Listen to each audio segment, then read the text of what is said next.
All right, welcome in. It's the Justin Kinner Show with Kev Nash, presented by Orion Sports Medicine. Happy Tuesday, everybody, and excited to be hanging out with you here today. I love that we have Reds baseball on this station. I was just bummed that yesterday they knocked out 2 hours of our show, and there was that hour flew by. We did 1 hour yesterday, and it was the fastest hour ever, but we're off and rolling here today on a Tuesday. 3 full hours coming your way. ESPN Radio's Jason Fitz will call in, and we'll hang out with him coming up at 4:30. In hour number 2, we'll, of course, recap week 3 of the NFL season, which wrapped up last night with the Cowboys' dominating win over the Philadelphia Eagles. We'll talk about that as well as, well, all things college football. As college football, we didn't even get into any of that yesterday. I want to open up with that here today before we get back into the Browns and the Bengals and the NFL. But this college football season is really shaping up to be probably one of the most entertaining college football seasons in quite some time, because right now there is no clear-cut number one. And before you say Alabama, yes, they are the number one team. But last year's gap between Alabama and the rest of college football was significant. The gap this year between Alabama and the rest of college football, I don't think it's as significant. I think that that parity around the conferences and around the league is still there. You still have your bad conferences. The ACC, bad. All right. And it doesn't help that it even looks worse now because of the fact that you have Clemson, who has 2 losses. Their playoff door is pretty much shut. Okay, their playoff door is pretty much shut. It's since the college football playoff began, this is the earliest that the college football playoff door for Clemson has been shut. Same thing for Ohio State and Alabama. Ohio State has a loss. Their playoff door is not shut. It's still wide open. The margin for error has shrunk significantly for Ohio State, but their playoff hopes are still very, very high. Alabama almost got beat by Florida. Most important thing is coming away with the win. Georgia has to keep winning. You look at Iowa and the Big Ten, they're making some noise. They're going to have a legitimate opportunity to be in the playoff conversation as well. If they win out and their only loss is against Ohio State in the Big Ten championship game, Iowa is a Big Ten contender for the college football playoff. And then, the Bearcats. The Cincinnati Bearcats. They have arguably the biggest game of all of college football this coming up weekend. Cincinnati, Notre Dame, the winner of this matchup, right now, I think it's going to really bode well for Cincinnati. Kev, it's crazy. Cincinnati is a 2.5-point favorite. On the road at Notre Dame. The luck of the Bearcats, baby. I tell you, that's significant in regard. That tells you a lot about the perception of this Bearcats program. I'm excited for this college football season, the way it has shaken up. Would I like Ohio State to be more dominant? Absolutely. But I have really enjoyed, I don't know if you want to call it college football is down across the board, but this was a reset year.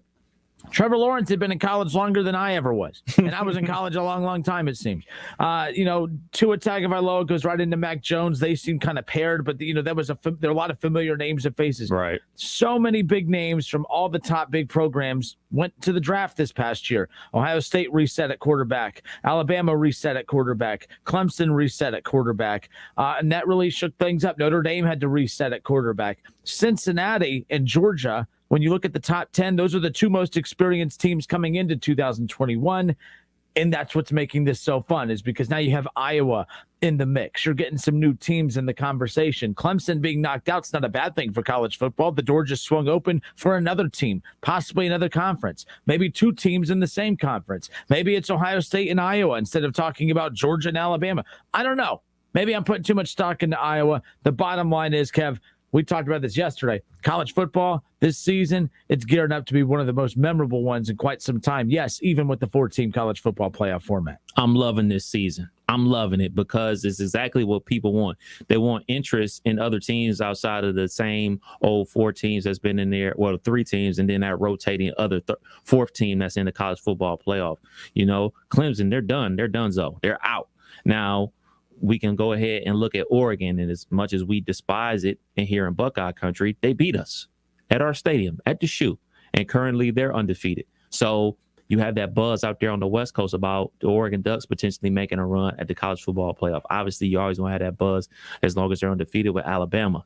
But, you still got that buzz going on with Texas A&M. I know they took that loss last week to Arkansas, but guess what? Arkansas now has 2 real good wins on their resume, and now they play LSU this week, I believe. So, like, it's a ton of momentum. It's that buzz. It's that feeling that I used to have back when I started falling in love with college football heavily, that, like, yo, every team has a chance. And something else I noticed about college football this year, defense.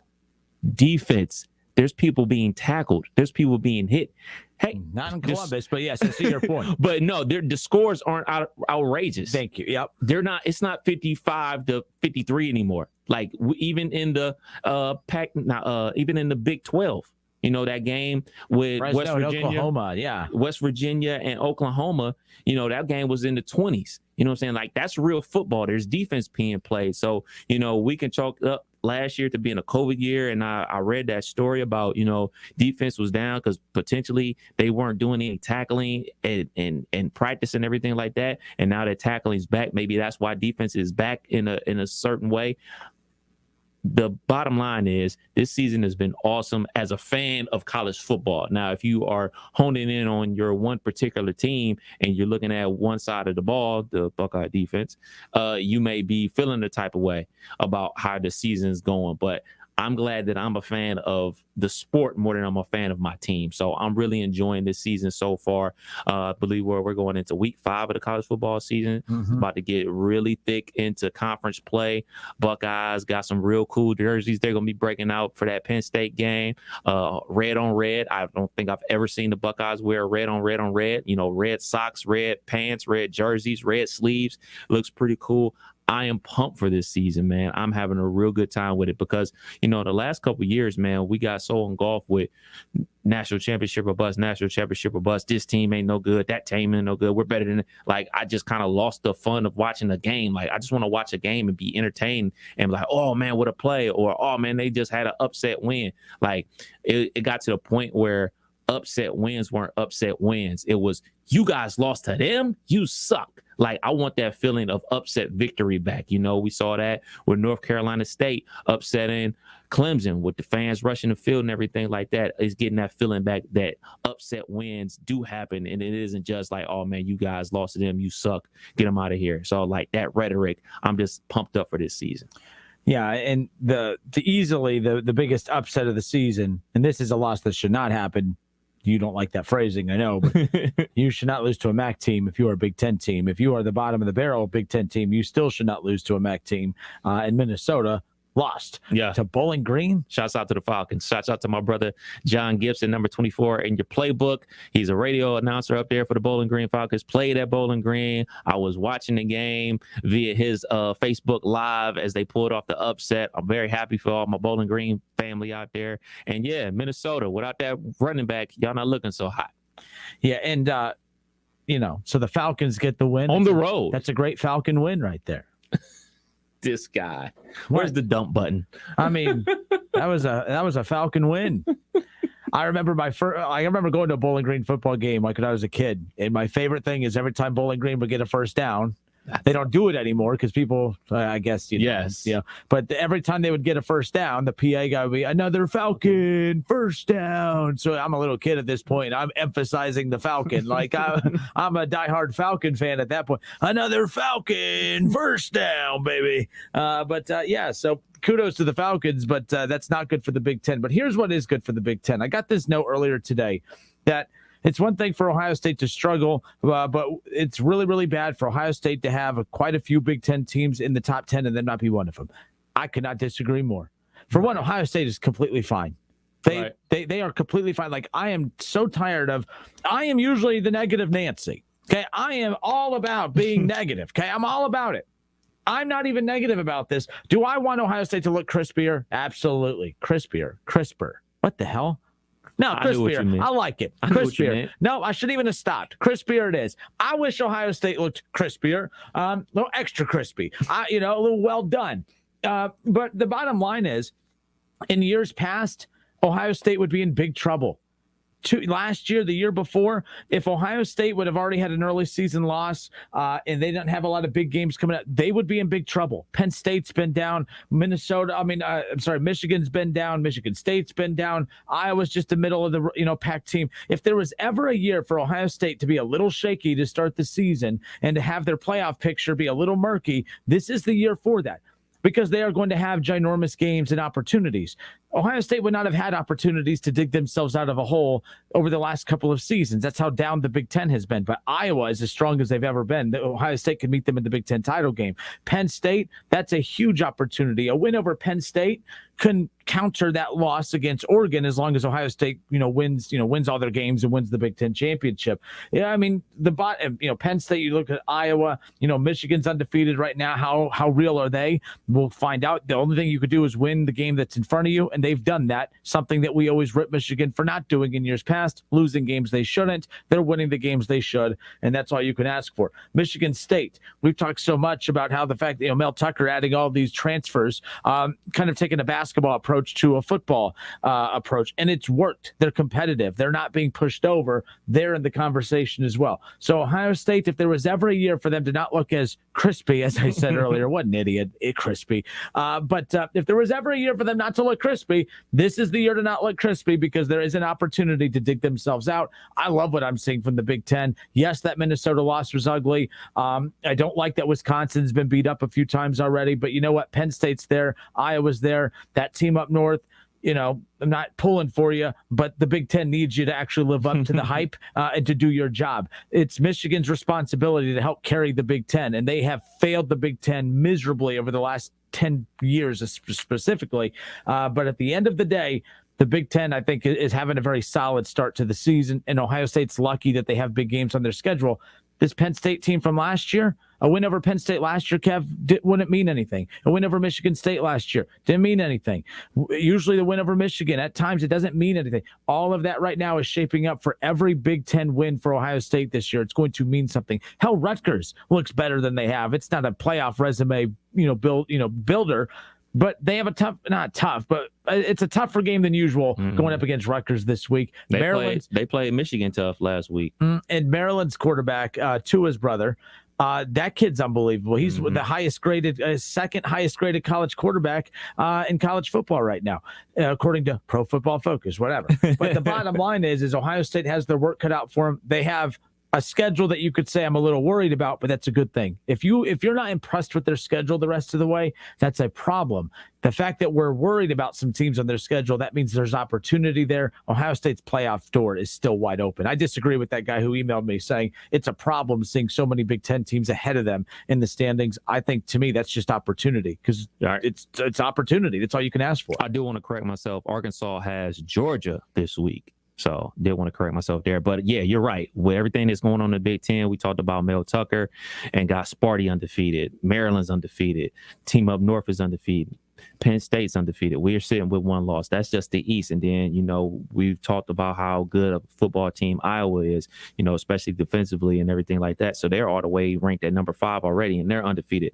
And all these teams could be potentially on Ohio State's schedule. Well, half of them are on Ohio State schedules. You have, like you said, opportunities to build your resume. Unlike other years, you were just basically off of name recognition and like, all right, we're playing opponents that we're going to overwhelm and try to put 50 up on them and limit them to 20 points. It's like, look, we blowing out our competition. We deserve to be in there. This year, if Ohio State is somehow able to make their way back into the college football playoff talk, they're definitely going to earn it because this schedule they have in front of them is pretty daunting.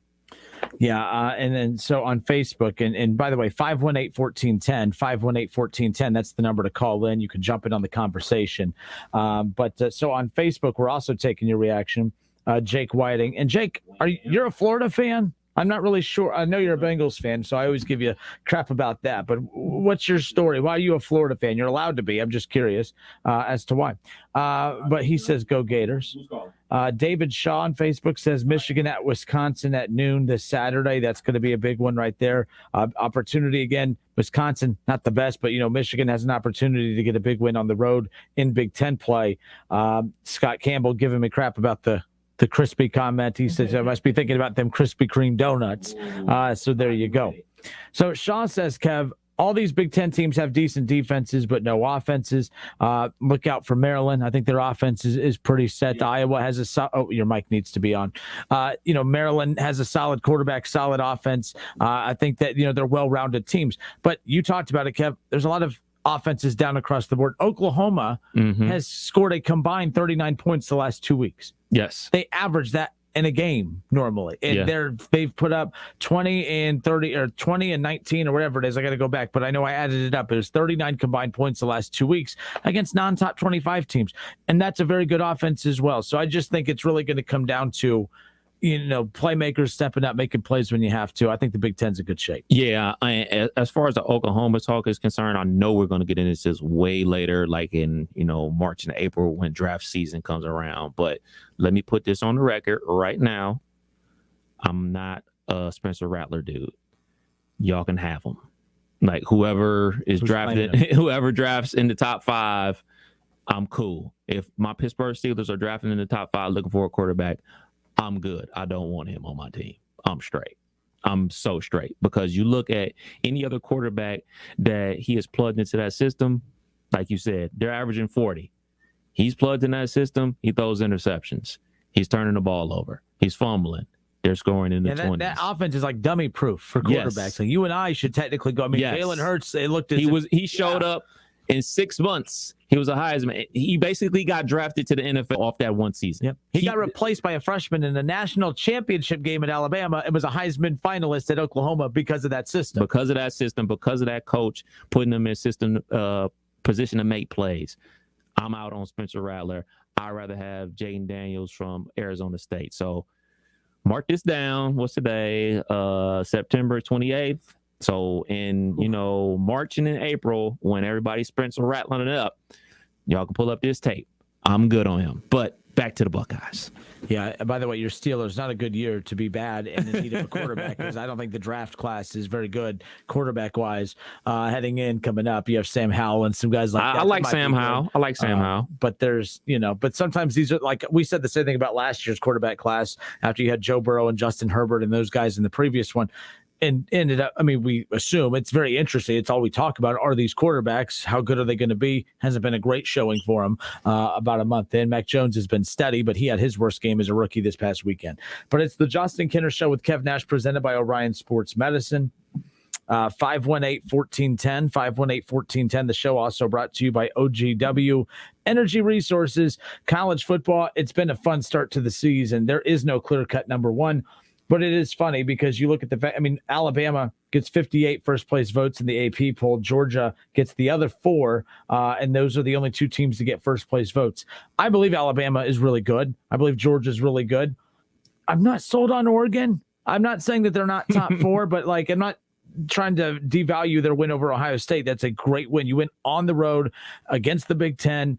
At night. Oh, no, I'm sorry. It was at noon because they asked backwards at prime time. Bottom line is that was a great win for Oregon. All you could do was beat who's in front of you, and they beat a really good Ohio State team. I'm not sure if they're number 3. They got the best win in the country, though. So they do. So it's like they're being rewarded for that. So I have no problem because as long as they stay consistent, but really the only poll that matters is that playoff poll that is still a month away from coming out.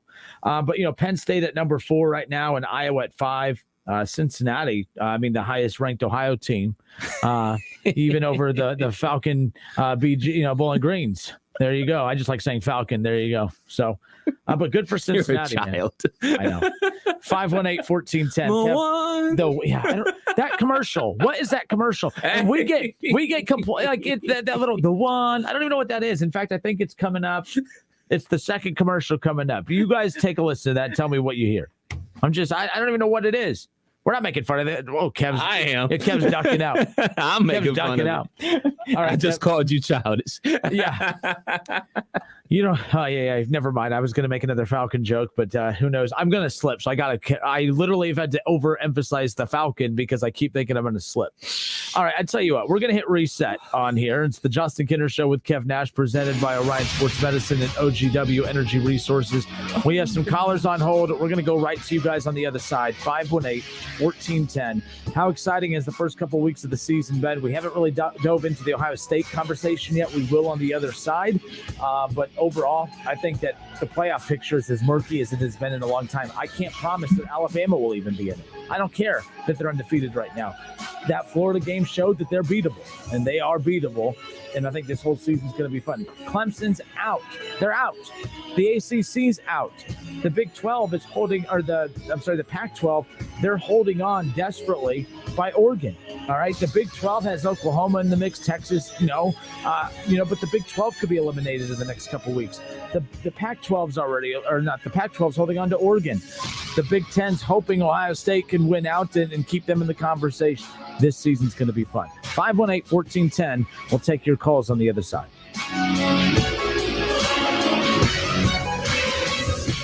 It's the Justin Kinner Show with Kev Nash, presented by Orion Sports Medicine.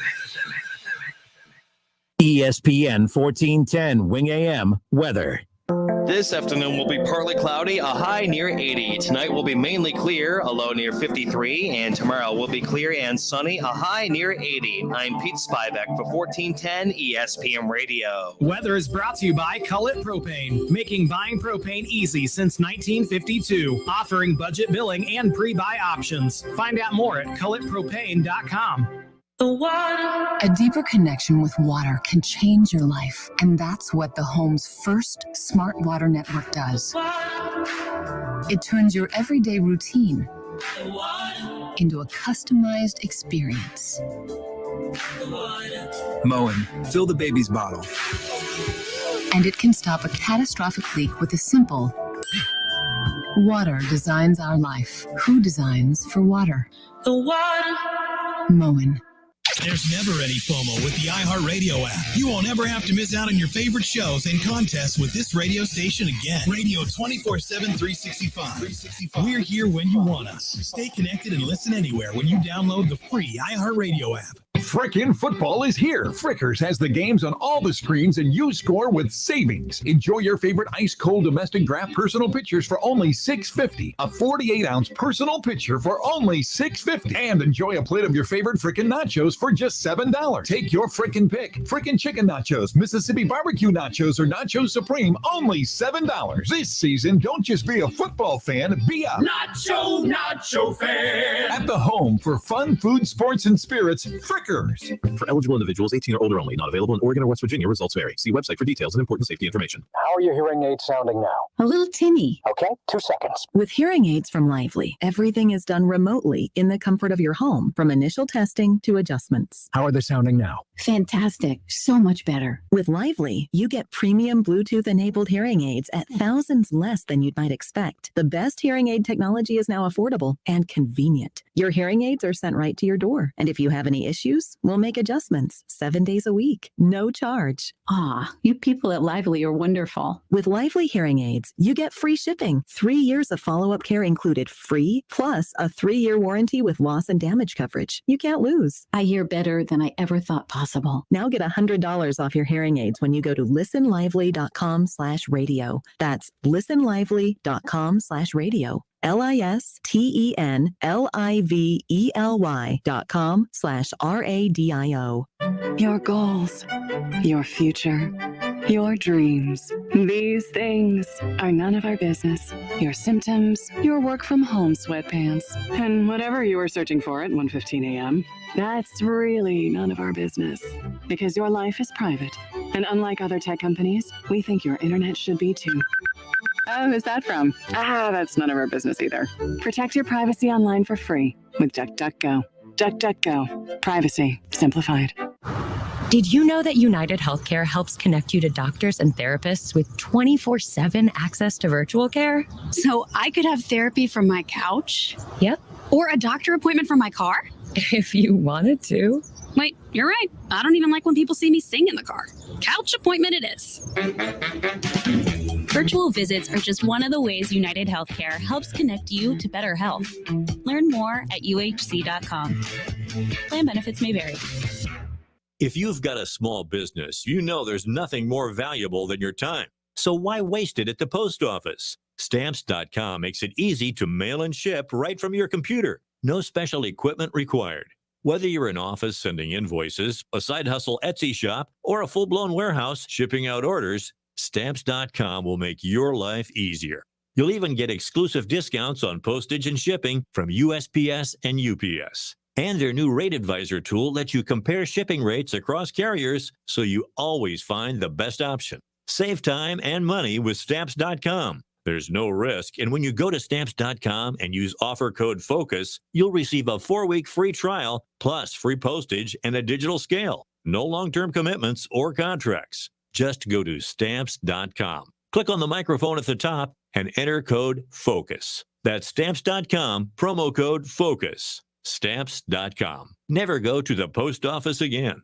If you need new roofing, siding, or gutters, skylights, or patio enclosures, if you're a homeowner or business and need someone you can trust, don't take a chance. Enhance with Lance. Lance Roofing and Siding in Fairborn has been satisfying customers since 1993 and hold an A+ rating with the Better Business Bureau. Lance Roofing and Siding, 8460 Dayton Springfield Road in Fairborn. Call for a free estimate at 864-2722. That's 864-2722 or online at lanceroofing.com. If you think vaccines alone will protect you from COVID-19, think again. More breakthrough cases of COVID variants show that vaccinated people are still vulnerable to the deadly disease. Monitor regularly for fever, as it's the leading sign of COVID-19. Use Exergen, the only thermometer scientifically proven to detect fever. Protect yourself and your family with the Exergen temporal scanner. Learn more at Exergen.com. Exergen is changing the way the world takes temperature. Did you know that United Healthcare helps connect you to doctors and therapists with 24/7 access to virtual care? So I could have therapy from my couch? Yep. Or a doctor appointment from my car? If you wanted to. Wait, you're right. I don't even like when people see me sing in the car. Couch appointment it is. Virtual visits are just one of the ways United Healthcare helps connect you to better health. Learn more at uhc.com. Plan benefits may vary. Great tasting Ensure Max protein with 30 grams of protein, 1 gram of sugar, and nutrients to support immune health. Those who tried Ensure Max protein reported feeling more energy in just 2 weeks. For consumer survey details, visit Ensure.com. You want more local content from Dayton's ESPN radio station 1410 Wing AM? Make sure you subscribe to the WING 1410 Dayton YouTube channel, where you can watch all your local shows live or go back and rewatch previous episodes of The Justin Kinner Show with Kev Nash, The Keith Byers Show, Talking Out Loud with Sully, and more.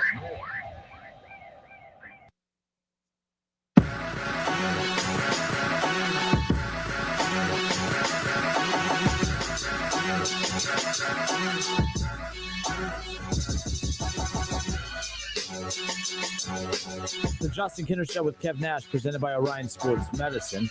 Apparently, it's just the Justin Kinner Show because I didn't put you in the shot. How do you look? I look good. You look good. Your mic on? Yeah, your mic's on. There we go. I look good. There, I let you in the shot. There you go. Hi, Mom. So, happy Tuesday. Going to the Dave Matthews Band concert tonight over in Riverbend in Cincinnati. Been pretty busy. Went to Ohio State Saturday night. By the way, night game at the Shoe. There's nothing like it. Like, there's and I got the itch to go back to, because now I set up in C deck, and I'm like, C deck. By the way, those stairs are no freaking joke.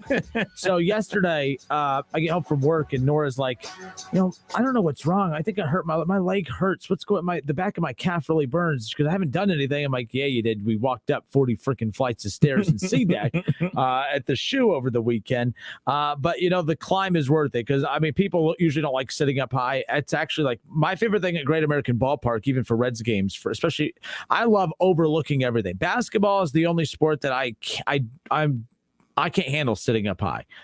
For those of you at UD games who sit up like way up high in the little winged area, I can't do that. I can't. Like, I've watched the game from up there before, and I'm like, I don't like this. I'm not doing it. And I'm a ticket snob, and it's because I'm spoiled and fortunate that we get tickets from time to time to certain events, and they're usually decent. So I could do the Shoe. I loved sitting up in C deck way up high. Especially at halftime when the band comes out, you get to see Script Ohio and everything like that. So that was pretty neat. But we moved closer in the second half because Akron.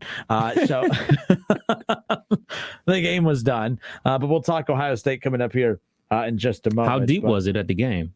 Like when it kicked off? What? How many people you think were at the game? That was the fullest game of the year. There was like for the students and everything sit like up in the corners. It was a lot of empty seats, but the bowl itself, the shoe itself, from my view, it looked full. Yeah. My brother's a ticket snob as well. One year we went to Ohio State game, and it was my year to buy the tickets. So like we kind of like rotate years that we bought tickets, and he wanted to go to what I believe it was. Yeah, because the year before that, he paid for the USC game, Terrell Pryor and Taylor Mays, and that game. So the year after that, I believe they played Penn State, and it was my turn to buy tickets. Now, mind you, I'm buying tickets for myself, for the wife, for him. So like it's 3 tickets. This is Ohio State. You know, you can only imagine the ticket cost on that. So I was like, we're going up. How far up? Way up to alleviate that cost. So we get to the shoe and everything like that, and we're walking up the stairs, and he looks at me and he looks at the tickets like, no, you didn't. I was like, what? It's like, no, you didn't. I was like, what? It's like, I know we're not sitting all the way up there. I was like, what's the difference we hear, right? He's like, you cheat, man. I don't know how we related. But like, I mean, of course, I would love to sit closer. We've sat close at Ohio State games before, but for my first night game ever, I'm actually glad that we sat up top because it was literally before the game, I'm just looking around. It was such a cool scene. Like you overlooked the entire shoe. It's a night game. The lights are out. Like, everyone had their phones out with a little light shining and everything. Really cool.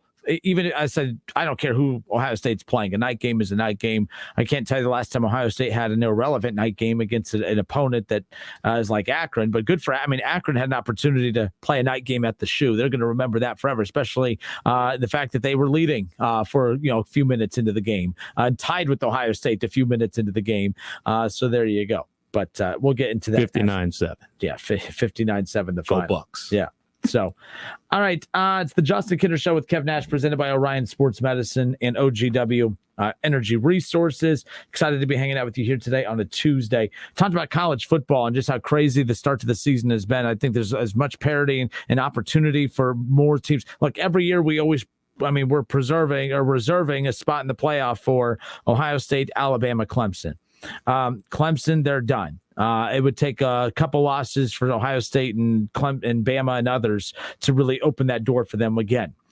So they're done, and I think that the ACC is done. North Carolina losing early in the year shot themselves in the foot against a bad team. Like the ACC is done.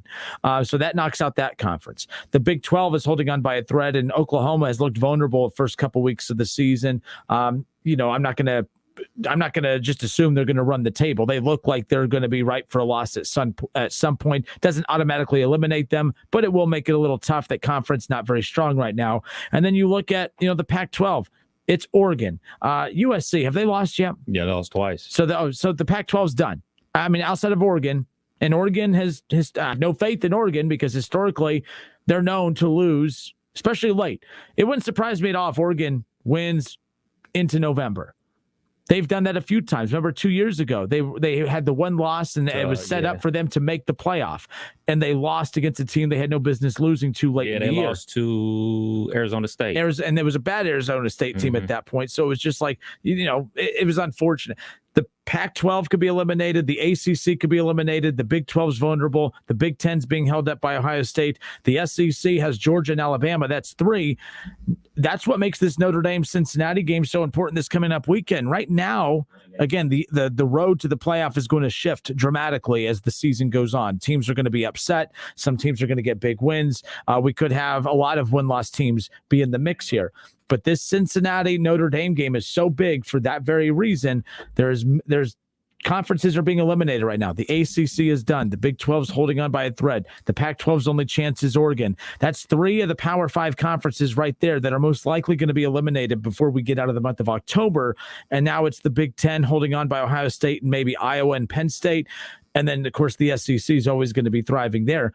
But Notre Dame, an independent, and Cincinnati, it's a huge game for both of those programs this coming up weekend, especially for Cincinnati. If they can get through Notre Dame, not saying they won't be tested in their conference, but theoretically, when you're talking about being a top 4 team in the country, you shouldn't look at the American Conference and be concerned. But nonetheless, there is a real path to the playoff this year for the Bearcats, and we're only heading into week 4. 518-1410, 518-1410. Kev, let's go to Ed on line 1. Ed, how are you, sir? Hey, pretty good. Man, I don't know where to start this weekend. It's crazy, man. I want to start with Kevin's Pittsburgh Steelers. Okay, I mean, give how it do to you guys him. Give it to him. How do you guys go to Buffalo? You beat the Bills in Buffalo and look like that against the damn Bengals. You want to know who that reminds me of, Ed? It's kind of like Minnesota. What's up, Kev? It's like Minnesota hanging with Ohio State and then losing to Bowling Green. That's what Pittsburgh did right there. They lost to the Bowling Green to the NFL. I mean, is TJ Watt that good? Is he that important to that defensive line? I mean, I'm just trying to figure it out, please. Well, I mean, I'm not trying to rub it in. You're doing a good job of it. No, in all seriousness, like TJ Watt, yes, he's that good. He was missing from the Cincinnati, and this is not an excuse. I am the person that screams, "Hey, next man up," and I don't care about injuries. It is what it is. It's a part of sports. But yes, TJ Watt is really that good. TJ Watt was out. Alex Highsmith was out. Stephon Tuitt was out. So that's three starters on the defensive line, and Alex Alonwadu was out. That's another defensive starter on the front line that was out. So you take out 4 defensive starters from any team out there, I believe that they're going to struggle. That's the other side of the ball where they still play solid on the defensive end. The other side of the ball, the offensive end, the offensive line is hot garbage. Zach Banner is on IR. He's been on IR since the first game of the last year where he broke his leg versus the Giants on like the last play of the game. So he's been out basically for an entire year. So he's not coming back until like week 5 or 8 or something like that. And Ben Roethlisberger's cooked. I'm not about to sit on here and just try to explain away stuff about the team that I root for. I mean, y'all see it just like I see it. The man is cooked. He's old. He can't throw the ball deep anymore. He's crispy. I know Coach Tomlin and Big Ben and talking about we're not going to hit the panic button. I'm not hitting the panic button. There's no need to hit the panic button. It's a wrap. It's a wrap for the quarterback. It is what it is. Maybe put Mason Rudolph in there. Maybe. Now I want to get on Wisconsin because I'm sitting there watching that game. Wisconsin is representing the Big Ten, and they get away from the power running. What? Is that Charlie Crisp? Is he Crispy Critters? I mean, what? Crispy, the word of the day. It seems like ever since he's been a coach at Wisconsin, they've been getting worse, like every year, and that was embarrassing as a Big Ten fan. Well, I think the situation with them is they got Graham Mertz, a 5-star quarterback. They finally got one, and they tried to open up their offense, and they're realizing like, all right, man, maybe we should just go to what we do best, use our big offensive line. We recruit some of the best offensive linemen in college football, and we send a lot of guys to the pros using that offensive line. I think they got kind of happy because like we got this 5-star quarterback recruit who looked good last season in the limited games that he was able to play, and now they're finding out like, all right, man, he's a young quarterback for a reason. So probably need to get back to that power run again because the defense was there in that game versus Notre Dame, but those 2 pick sixes. They didn't even try. They didn't even try to like establish the run. Don't you agree with me on that? No, I just think Notre Dame kind of shut it down. I think they were around like 25 carries, but they didn't even go over like 80 yards in that game. Right? Yeah. So I think Notre Dame just kind of shut it down and forced them to pass. And then once they had to pass because they were down and it was like 5 minutes to go. So they needed like 2 scores. And they got 2 pick sixes, and that was all she wrote.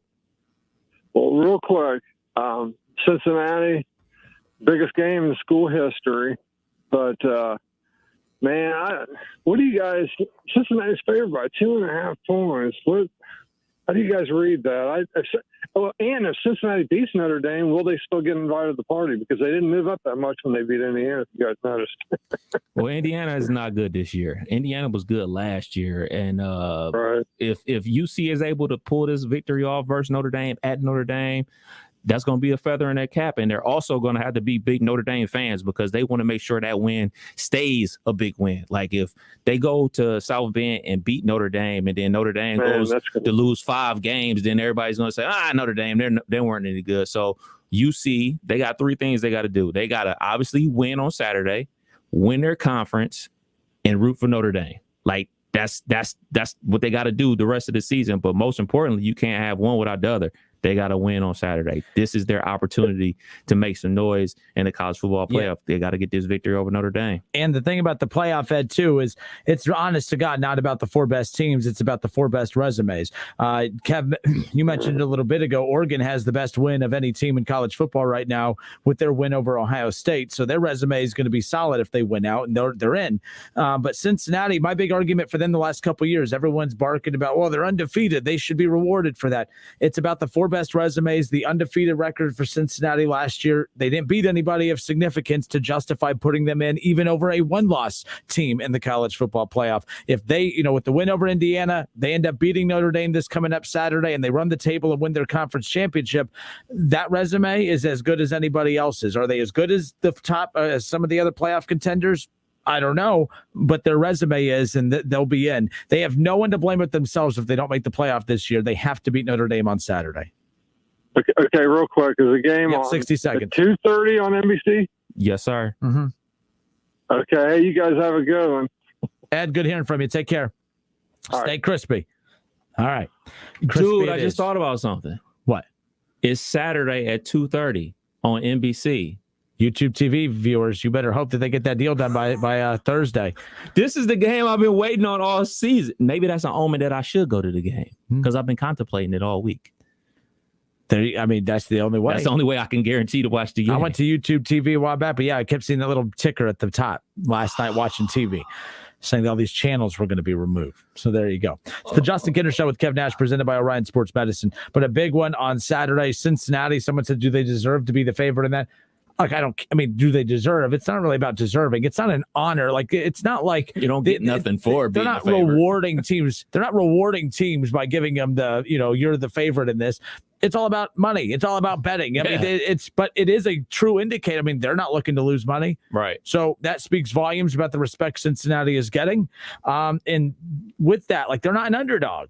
Like, that's what's crazy. Like, we're looking at this as an upset opportunity for Cincinnati, but they're the favorite heading into this. It's a very weird scenario. It's a very weird setup. You can argue that out of all the teams that benefited from COVID, the Bearcats might be one of them because they have so many super seniors on this roster, which that's not a knock at them, by the way. Good for them. I mean, a lot of teams did bring guys back, but Cincinnati they got to keep a lot of their main pieces. Mm-hmm. They're in good shape.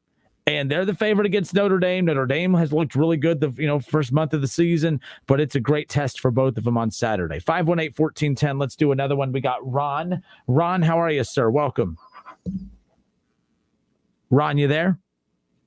All right, we'll drop him. Ron, call back. We'll get you. I think he's a Notre Dame fan too, so I'm curious Notre Dame's fan perspective on that. Kev, we got a Notre Dame fan on line 4, Brian. Brian, welcome in, sir. How are you? Hey, how you guys doing? Good. I want to talk a little Bearcats and Browns. Okay. First, I want to point out the Browns game against my Chicago Bears. Oof. I said before the game that the Browns ran the ball like they ended up doing, that they pretty much own the spot as the best running team in football, because for the first 7.5 quarters of football, no one was running on the Bears. Yeah, it's weird. Like when you talk about running teams, Brian, the Ravens are the number 1 running team in football statistically, and that's just because of Lamar Jackson. I mean, what he does is unfreaking believable. But it's so funny. You talk about the 2 best rushing teams in football. 2 drastically different ways in which they are the 2 top rushing teams in football. It's pretty unique, actually. But the Browns, yes, they got a lot out of their running game, but they also got a lot out of Kareem Hunt, not just on the ground, but in the pass game as well. He had 70-plus yards through the air on top of 70 yards on the ground. I mean, Kareem Hunt was dominant on both, in both aspects. And then, of course, Nick Chubb just wears you out the whole time. They're so dynamic with the run game and that offensive line. I mean, right now that we knew that's their identity, and they took care of business along with that defense on Saturday or Sunday. Agree 100%. And before I get to the Bearcats game, I also want to point out, though, and I said this before the Browns game, when the season's all said and done and we look back on every team, I said the Bears' offensive line will be in the top 2 worst in the entire NFL. So we're getting a little ahead of ourselves, pumping our fists and everything about the Browns, the way they took down the Bears' offensive line this past weekend, because the Bears' offensive line is in the top 2 worst and will be. But I mean, look, but if you're Cleveland, you have to do what you're supposed to. I mean, the Bengals, their fans are already planning a Super Bowl parade, and they just lost to that Bears offensive line last week. So, I mean, they've played two bad offensive lines back-to-back weeks in the Bears and the Steelers, and they're 1-1 with that. So, I know what you're saying, but the Browns did what you're supposed to, and that's, anytime a bad offensive line's coming up, their pass rushers dominate, so that's all they got to do. They didn't just beat Chicago. They destroyed Chicago. I mean, only one total yard passing because of all the large yards lost due to the sacks and everything, but that was not good for Chicago, and it's not because of Justin Fields. It was whether there's Andy Dalton, Nick Foles, or Justin Fields. That's basically the result was going to be the same no matter what. Agree. And finally, unfortunately, this weekend, the Bearcats will snap my Fighting Irish 26-game home winning streak, which we haven't lost since 2017 by 1 point to Georgia. Unfortunately, this veteran Cincinnati team going against a freshman-filled Notre Dame team, it's going to be Bearcats by a touchdown. And all I can say is hopefully next year when we go to the Columbus, we'll have better results. I've never heard a fan of their own team predict a loss in a game that you're only, in a game that you are just a 2.5-point dog. It's almost a gimme at that point. Very interesting. Very interesting. I'm used to Homer fans. I'm not used to people being real on this show. So congratulations. I appreciate that. I have to be logical. I'm really impressed with this Cincinnati team, and I do think the winner of this game runs the table and makes the playoffs, but I think it's going to be Cincinnati. Oof. Hey, but Brian, I appreciate you calling, man. Thanks so much. Thank you. All right, 518-1410. 518-1410. That's the number to call in and jump in on the conversation. All right, Week 7 high school football action this Friday night. The Wayne Warriors welcome in the Northmont Thunderbolts. It's our Glacier Softwater high school football game of the week right here on 1410 ESPN Radio. I'm going to be out of town, and a couple of Buckeyes are going to be bringing you the action this Friday night. Former Buckeye Tim Williams will be doing the play-by-play alongside College Football Hall of Famer Keith Byers. That's our Glacier Softwater high school football game of the week this Friday night. The Wayne Warriors and the Northmont Thunderbolts. We'll be back in just a moment.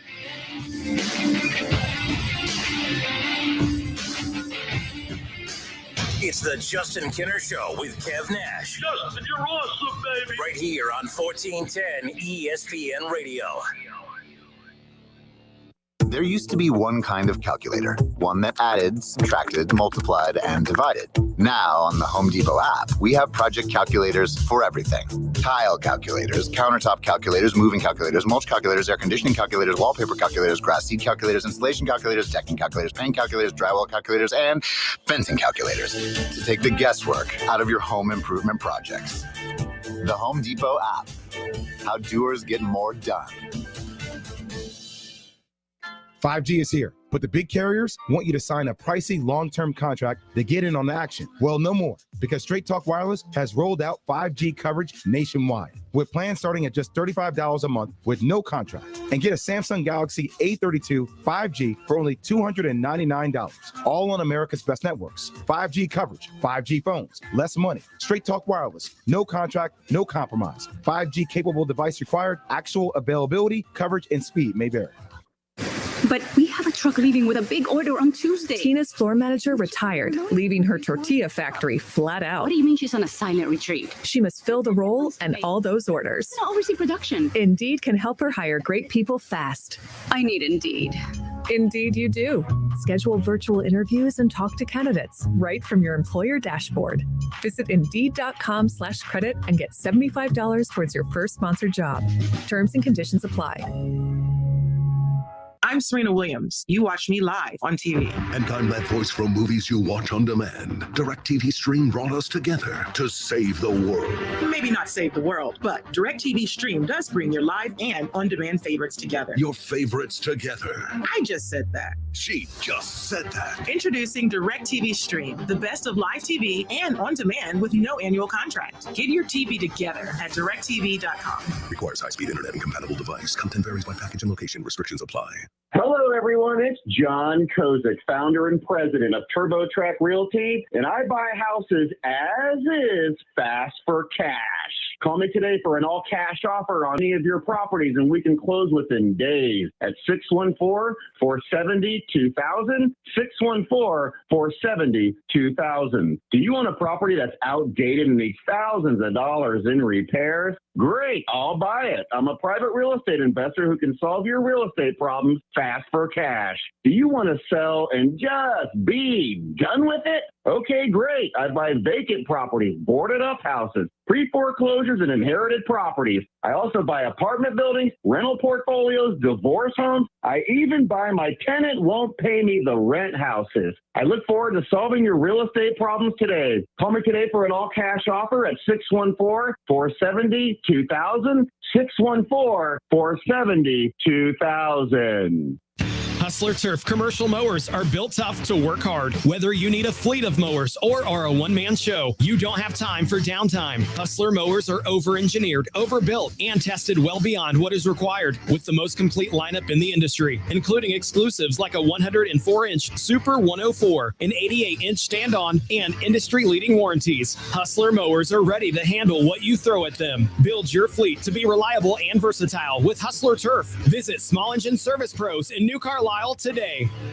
Cordell Transportation is now hiring Class A CDL drivers. $5,000 sign-on bonus. That's right, $5,000 sign-on bonus. Home daily dedicated lanes, no-touch freight. Apply today at CordellTransportation.com. Cordell Transportation, driven to succeed. Save big money with 11% off everything now at Menards. Keep your home's temperature comfortable year-round while saving energy with a new Honeywell Home Thermostat. The Honeywell Home Wi-Fi 7-day programmable thermostat lets you sync your comfort to your schedule with its 7-day, 4 periods per day flexible programming. On sale, just $69 now at Menards. Good through October 2nd. Savings are mail-in rebate. Some exclusions apply. See store for details. Save big money at Menards. You have empty office space to fill or home office to create. You know what you need. You know what you'd like. But you also have a pretty good idea after you've shopped around the usual places what you need and what you like might not happen. Well, then you haven't been to Charles Larrick's Warehouse Outlet. Nobody has their selection. Nobody has their discounts. And every week there's something new. If you need office furniture, Larrick's Warehouse Outlet can sell it to you for half the price and below manufacturer's selected prices. Half price and below on hundreds of items. Selection from budget to the best. Really, desks from $50 to $5,000. Filing cabinets from $25 to $500. Before you go anywhere else, do yourself a favor and come to Larrick's Warehouse Outlet. With 25,000 square feet of selection, you're not going to go anywhere else. Larrick's Warehouse Outlet at 23 McOil Avenue, Dayton. Open Monday through Friday, 9 to 6. Larrick's, continuing the tradition.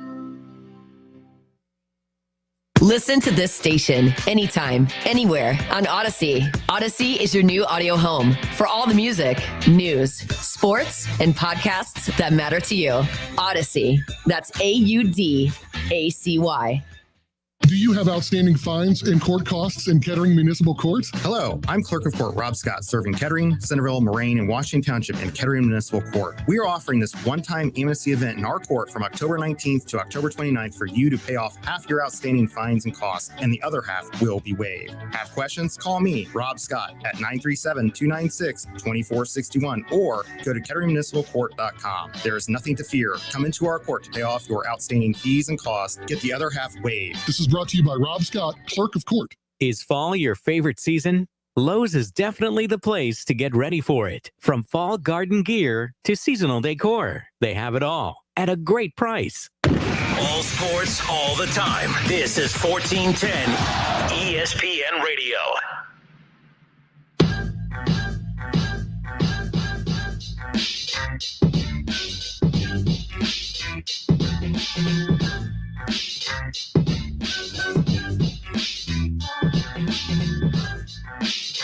Justin Kinner, Kev Nash back with you here on 1410 ESPN Radio. Coming up here in hour number 2, ESPN Radio's Jason Fitz. His regular weekly visit will begin coming up at 4:30. We'll recap week 3 of the National Football League season, of course. We'll talk Browns, we'll talk Bengals, we'll talk his Raiders, of course, and we'll talk about all the top headlines in the National Football League as well as some of the top headlines in college football. So that's coming up here in hour number 2 at 4:30. So the Bengals beat the Steelers and didn't just beat the Steelers. They beat down the Steelers over the weekend. And of course, it's funny during that stretch of when the Cleveland Browns started winning after being bad for a long, long time, Browns fans were not allowed to be excited. If they got excited, Bengals fans would tell them to shut up because you haven't won anything yet. Oh, you win one game and you think you won a Super Bowl. You won. So the Bengals fans, they set the rules. They made up the rules. And I'm all about, the rules are the rules.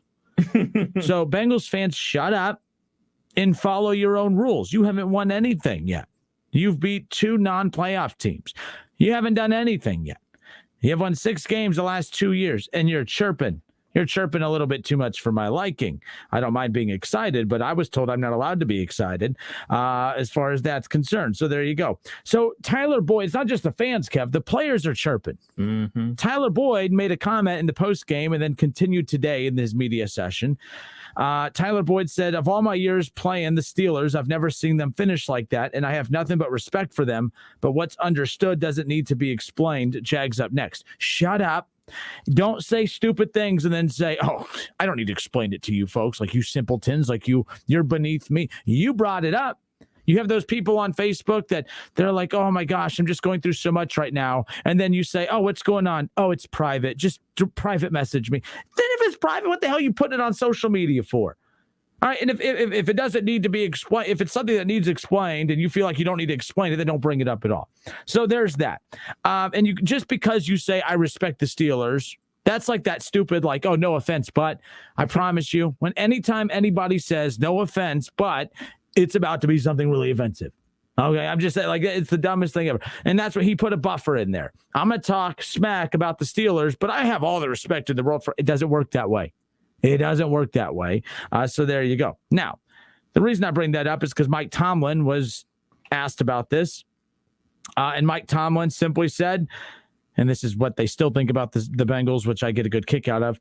I don't care about Tyler Boyd's opinion about what transpired at any point in that game. Of all the people that Mike Tomlin has to be worried about what they think of the Steelers, Tyler Boyd doesn't even pop up on his radar.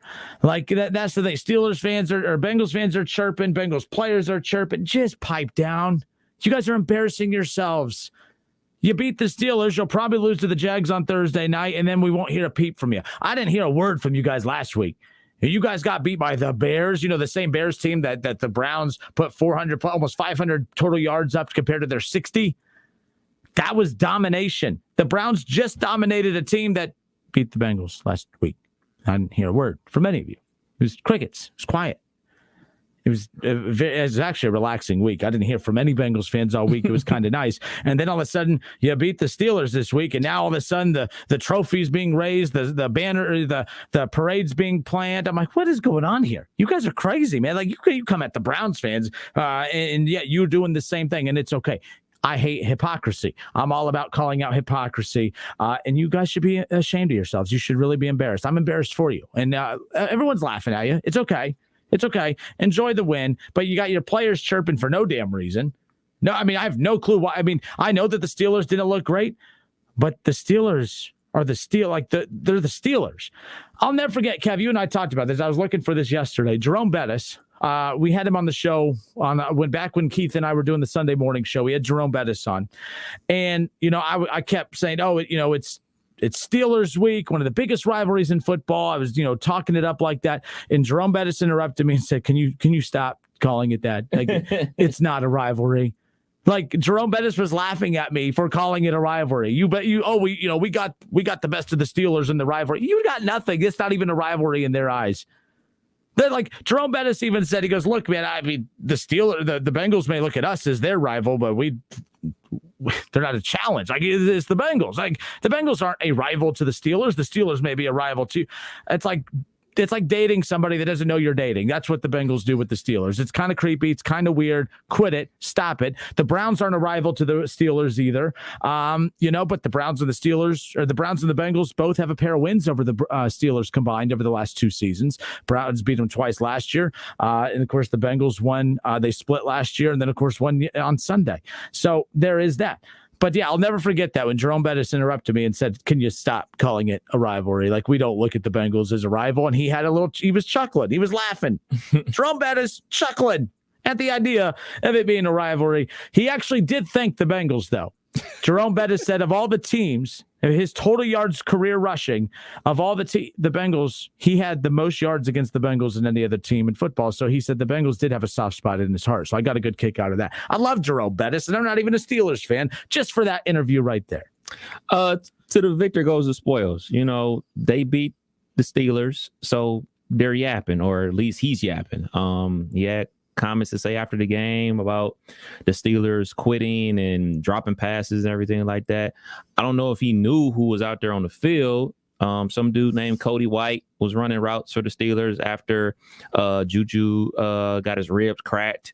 Ray McLeod, a punt returner, was out there running routes because Deontay Johnson was hurt. So there's a lot of guys out there playing that normally don't play, or when they do play, it's special teams. So when you got those dudes out there, it may look like they're quitting because they probably running the wrong route or something like that. So, you know, to the victor goes the spoils. You know, they won fair and square. He's talking. I mean, you know, Juju did a lot of talking and dancing last year, and you see what that got him. So hopefully the Steelers are listening, and, you know, in about, 2, 3, 4 weeks or whatever, when they play again, you know, the Steelers secondary will make it known that they ain't quit and lay the wood on them. That's the only thing you can do, because ain't nothing you can do about it now, because the game is already over. Bengals already won. All you can do is wait for next game and make sure he knows about it. You know, and in his case, make him quit again if that's what he thought. You know what I'm saying? That's the good part about sports. You're going to see somebody again. You know what I'm saying? So he can talk some more if the Bengals win, and nobody can say anything about it. But in hindsight, the Steelers can make it known that they ain't like the way he talked about him. Just like, Von Bell didn't like Juju Jansen.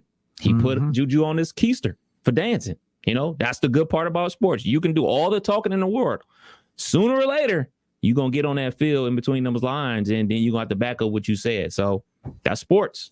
It drives me nuts, because when Juju talks, Bengals fans, though, they were disgusted. How classless. How rude. What a meanie.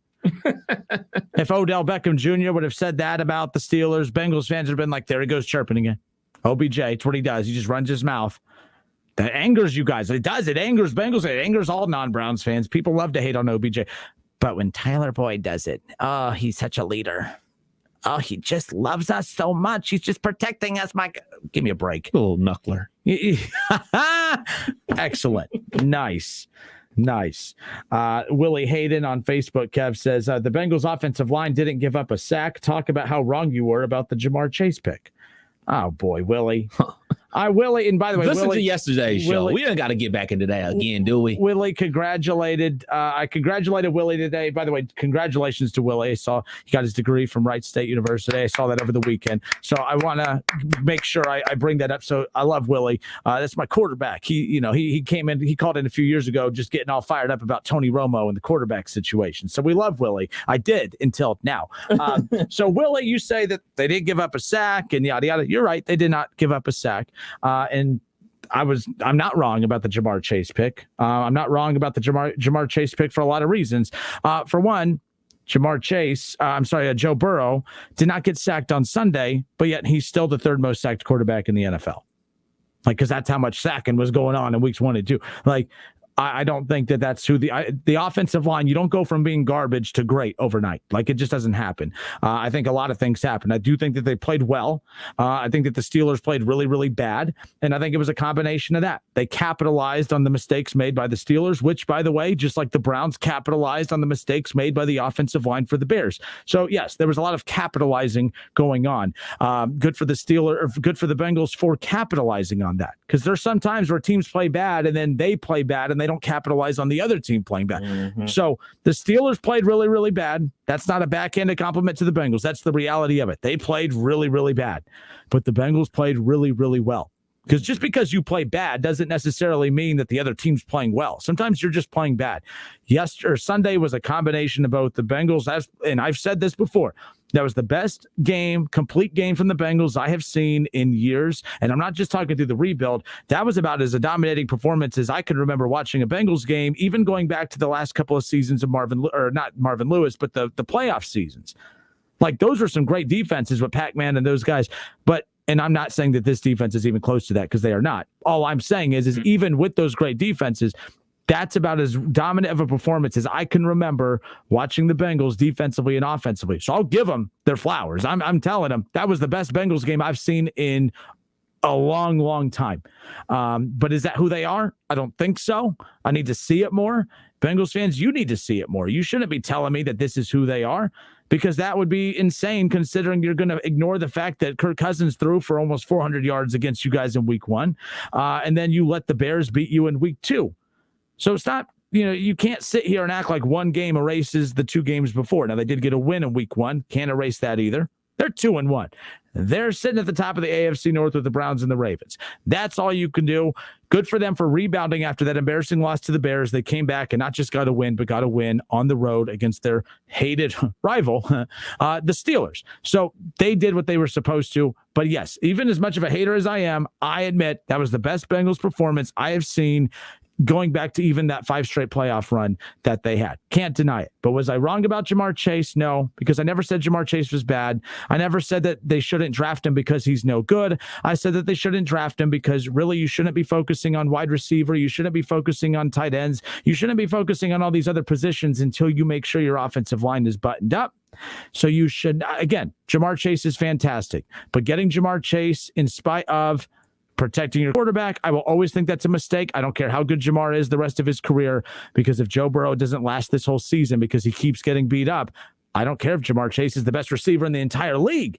That means nothing if you don't have Joe Burrow, and that to me should have been their priority. You're not hearing anything new. I just wish Willie and some others would understand what I'm saying. It's not that hard to figure out. I never said Jamar Chase was bad. I said they shouldn't have selected him because they weren't in the progress. They weren't in the position of the rebuild to where they were ready to go draft a receiver like that. They needed to make sure they buttoned up other areas first.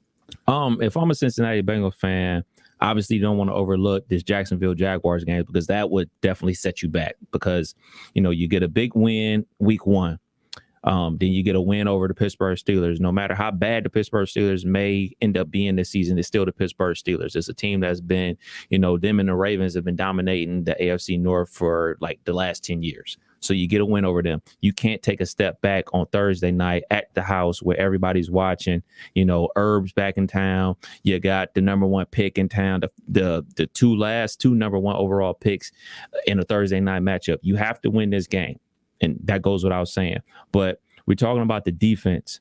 We're going to find out about that defense in 2 weeks when they play that bad man, Aaron Rodgers. We're going to find out how legit that defense is in about 2 weeks, because we saw that bad man, Aaron Rodgers, rip apart the San Francisco 49ers defense in the first half.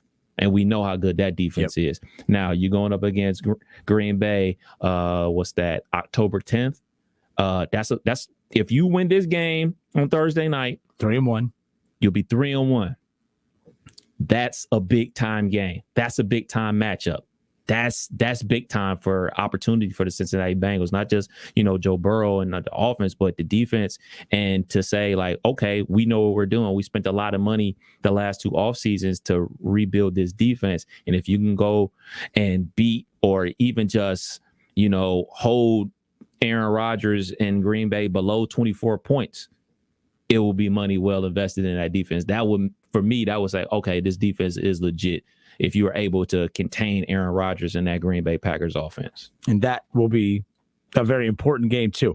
Also, I saw Bengals fans say, we're sitting atop the AFC, 2-1. The first 3 weeks of the season records don't matter. Everything's all jumbled up. The Kansas City Chiefs are in last place right now. Do you really believe if you are going to tell me that being 1-2 and last for the Chiefs is not a big deal because it's the Chiefs, then you can't tell me that 2-1 is great and that you are anything at this point. There are some teams are 2-1 that you know who they are. We know that the Browns are good. We know that the Ravens are good. We know that the Chiefs are good and they're 1-2. I don't care that they're 1-2. The Chiefs are still in my top 5. We're going to get to our top 5, bottom 5. The Chiefs are 1-2, last in their division. They're still in my top 5, and they're still they should be in everyone's top 5. If they're not, I get it.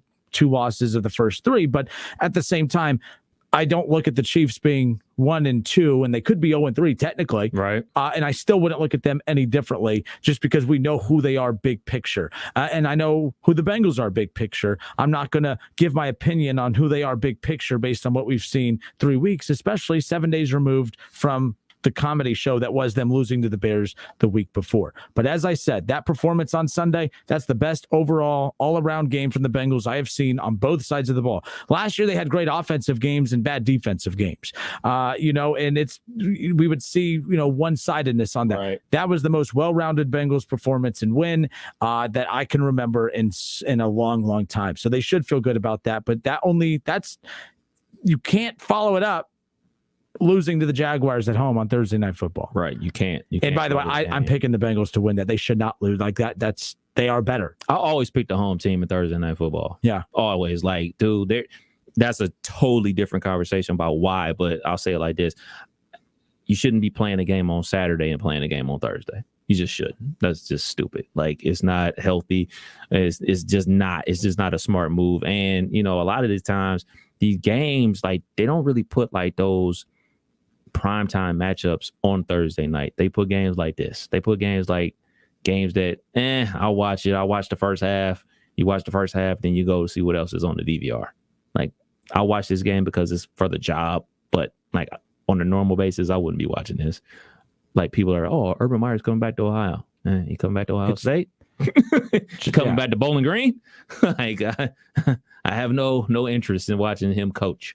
At the end of the day, to the entire country, it's Bengals and Jaguars. Right. We only care because there's Joe Burrow and they're an hour south from here. Jamar Chase is cool and Urban and Trevor Lawrence on Jack. But really, no one gives a rip about this matchup on Thursday night. These are two bad teams perception-wise. I think Cincinnati might be onto something.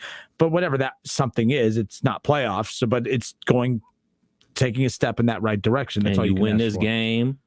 And got momentum into Green Bay. Yeah. Oof, then the lights will be on. Then people across the country will be saying, okay, let's see what this game is all about. Let's see what Joe Burrow's really all about. Let's see him go head to head with Aaron Rodgers. Let's see if all this money that the Cincinnati Bengals spent on defense is really that good. Let's see if, these guys can hang. Let's see if they can really mess with a team that was in the NFC Championship last year. So, you got to win this game for next week, the following week, to be important.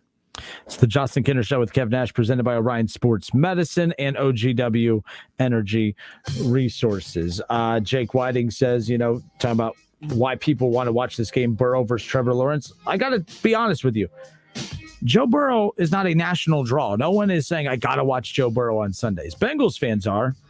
The Buckeye fans who like to steal credit for what he did at LSU, they like to watch Joe Burrow. Go Tigers. The Tigers like to watch Joe Burrow.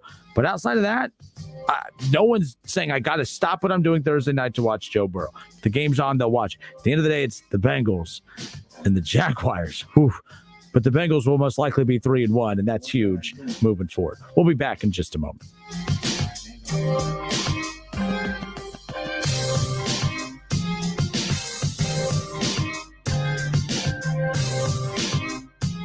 It's the Justin Kinner Show with Kev Nash, presented by Orion Sports Medicine.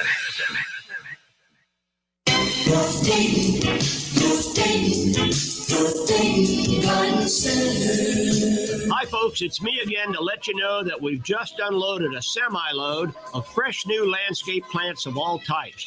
We have nice dwarf Alberta spruce, mugo pines, taxus, pyramid arborvitae for privacy hedge, lots of nice boxwoods, magnolias, white pines, dwarf blue spruce, topiary shrubs, fat Albert blue spruce, and dwarf Japanese red maples, and dozens of other varieties of shrubs. We also have thousands of shade trees, flowering trees, and fruit trees, and weeping trees.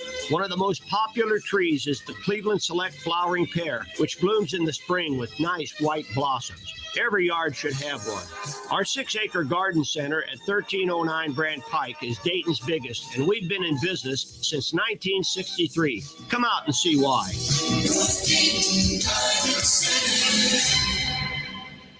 Attention Class A CDL drivers. Looking to be more than just a number? Yoel Transportation in Dayton is looking for drivers with at least 1.5 years experience. Yoel has open positions for no-tarp flatbed drivers and no-touch regional or local van drivers. Yoel is ELD compliant and offers 401k with match, medical, dental, vision, holiday pay, vacation, safety bonuses, and now has a rider policy. Call Rick or Joe at 937-294-5933 and ask about the $5,000 sign-on bonus today. Homeowners and business owners, listen up. It's time to go solar. Go solar with OGW Energy Resources. OGW Energy Resources has been providing service to the Miami Valley for over 14 years. Find out how going solar can save you money for your home or your business. Check out OGWEnergyResources.com to learn more. Discover the OGW difference today. OGW Energy Resources, your energy, your future, control it. In college football, Goodyear knows a new season means new possibilities, where every Saturday is an opportunity on the road to greatness. No matter if you're out there playing your hardest or cheering the loudest from the sidelines, tailgating in the parking lot, or your favorite spot to watch the game, Goodyear knows passion is what drives us forward all the way to the playoffs. That's the road that moves us. Goodyear, more driven. Get in zone, AutoZone. Welcome to AutoZone. What are you working on today? So your headlights are getting dim? With the seasons changing, now's a great time to change them. Upgrading your headlights can ensure you'll be safe and ready to handle darkness and fog. Oh, and we recommend replacing in pairs. That way you won't have uneven lighting over time. You can get all of your lighting needs fast with our next day delivery and free same-day store pickup. Getting the job done just got easier. Get in zone, AutoZone. Restrictions and details at AutoZone.com. Don't go it alone in your job search. It's time to get to know Express Employment Professionals. Find the location near you at expresspros.com. No fees for job seekers. expresspros.com. ESPN 1410 Wing AM weather. This afternoon will be partly cloudy, a high near 80. Tonight will be mainly clear, a low near 53. And tomorrow will be clear and sunny, a high near 80. I'm Pete Spivak for 1410 ESPN Radio. Weather is brought to you by Cullet Seal Coating, protecting the asphalt surfaces at your home, office, or commercial property. Introducing infrared patching, a new technology for your property. This service and more at culletsealcoating.com. Oh, according to research, 82% of people remember radio ads. So 82% of you listening will remember that this is an ad for ZipRecruiter. 82% of you will note that if you're hiring, ZipRecruiter finds qualified people for your job. In fact, 4 out of 5 employers who post on ZipRecruiter get a quality candidate within the first day. And 82% of you will remember that you can try ZipRecruiter for free, but you have to go to ZipRecruiter.com/free. Yes, free. Again, that's ZipRecruiter.com/free. Hi, John Glazer here for Glazier Soft Water. We've been making water great since 1988, and no matter what your water issues, we have solutions. Your city water can be clear, but still be hard and have the taste and odor of chlorine. Well water can look, smell, and taste terrible. Glazier Soft Water will fix your water and will even include a 7-year parts and labor warranty so you don't have to worry. Visit our website to learn more at glaziersoftwater.com. Glazier Water really is better water. Gathering your family around the dinner table for a home-style meal from Lee's Famous Recipe Chicken is the perfect way to end a fall day. At Lee's, homestyle happens here with our 12-piece family meal for only $32.99. You'll get 12 mixed pieces of Lee's fresh, never-frozen Famous Recipe Chicken that's honey-dipped, hand-breaded, and pressure-cooked to perfection, served up with 3 large sides and 6 fluffy biscuits. Get a homestyle meal made easy with Lee's 12-piece family meal for only $32.99. Only at Lee's, famous for chicken. You have empty office space to fill or home office to create. You know what you need. You know what you'd like. But you also have a pretty good idea after you've shopped around the usual places what you need and what you like might not happen. Well, then you haven't been to Charles Larrick's Warehouse Outlet. Nobody has their selection. Nobody has their discounts. And every week there's something new. If you need office furniture, Larrick's Warehouse Outlet can sell it to you for half the price and below manufacturer's selected prices. Half price and below on hundreds of items. Selection from budget to the best. Really, desks from $50 to $5,000. Filing cabinets from $25 to $500. Before you go anywhere else, do yourself a favor and come to Larrick's Warehouse Outlet. With 25,000 square feet of selection, you're not going to go anywhere else. Larrick's Warehouse Outlet at 23 McOil Avenue, Dayton. Open Monday through Friday, 9 to 6. Larrick's, continuing the tradition. If you owe the IRS back taxes, then get ready to pay up. The IRS has giant private collection agencies actively tracking down folks who owe the IRS. So if you think dodging them was stressful in the past, it's going to get a whole lot tougher. Optima Tax Relief has this advice. Don't wait. Solve your tax problems now before it's too late. Optima Tax Relief works to stop the demand letters, stop the aggressive collection actions, and stop the IRS collectors from targeting you. Ask Optima about the Fresh Start Initiative, one of the biggest breaks the IRS has ever offered. If you qualify, you could save thousands, and nobody knows this program better than they do. Optima is A+ rated with the Better Business Bureau, and they get results, having resolved over $1 billion of tax debt for their clients. Get a fresh start. Call today for your free consultation. Call 800-709-7022. 800-709-7022. 800-709-7022. Optima Tax Relief. Some restrictions apply. For complete details, please visit OptimaTaxRelief.com. College football playoffs, Browns, Bengals, Buckeyes, and more. Catch the Keith Fire Show Mondays at noon on 1410 ESPN Radio. We're live. We're local. What are you gonna miss? He struck him out. We're Dayton's ESPN radio station.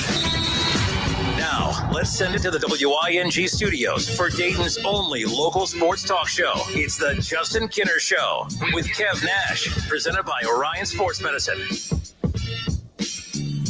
All right, we are back. Justin Kinner, Kev Nash hanging out with you here on a Tuesday. The Justin Kinner Show with Kev Nash, presented by Orion Sports Medicine and OGW Energy Resources. Bengals huge win over the Steelers this past Sunday, dominated the Steelers in Pittsburgh, and 2-1 the start to the season for your Cincinnati Bengals. And although I found my ways of being critical, of course, I can't deny how impressive of a win that was. Anytime you win at Pittsburgh, that's why I get annoyed when people they like to try and tell you that Pittsburgh's overrated, that they're no good, that they're nobodies. But then when you beat them, you act like you just won a Super Bowl. And I'm not just saying the Bengals, the Browns, we did the same thing last year. But we try to convince everybody that the Steelers are overrated, that they're nobodies, they're no good. And although this is probably the worst Steelers team of my lifetime, at the end of the day, it's just one of those things where we try so hard to convince everyone that this franchise is nothing. But then when we beat them, we act like we just won the whole thing. So, again, down year for the Steelers, yes. How about this, Kev? Aaron Rodgers went on the Pat McAfee show earlier today about how much he loves Mike Tomlin. He loves how professional the Steelers organization is. Could the team that he beat in the Super Bowl for his one and only Super Bowl, could Aaron Rodgers be coming to the AFC North next year? I mean, do you find that kind of odd that he was just kind of gushing gushing over? He knows Big Ben's out. He knows this is it. Look here, man. He win the Super Bowl with Green Bay and then go, but look at all the weapons Pittsburgh has. They would love to have. They need an O-line, though. Oh, if they get Aaron Rodgers, they better fix it. He'll make sure they fix it.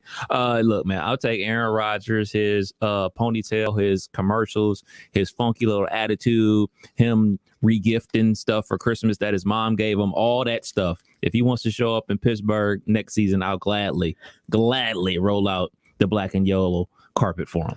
Joe Burrow would still be the worst quarterback in the AFC North because it would be Aaron Rodgers, it would be Lamar Jackson, Baker Mayfield, and then Joe Burrow. And I might flip-flop Baker and Lamar, but you can't deny how freaking good the kid is. My goodness. For a guy that can't throw, we love to talk about how he can't throw, but all he does is win, and he is literally, with no receivers, willed his teams to victory the last couple of weeks. I know it was the Lions, but the Ravens, he has no receivers.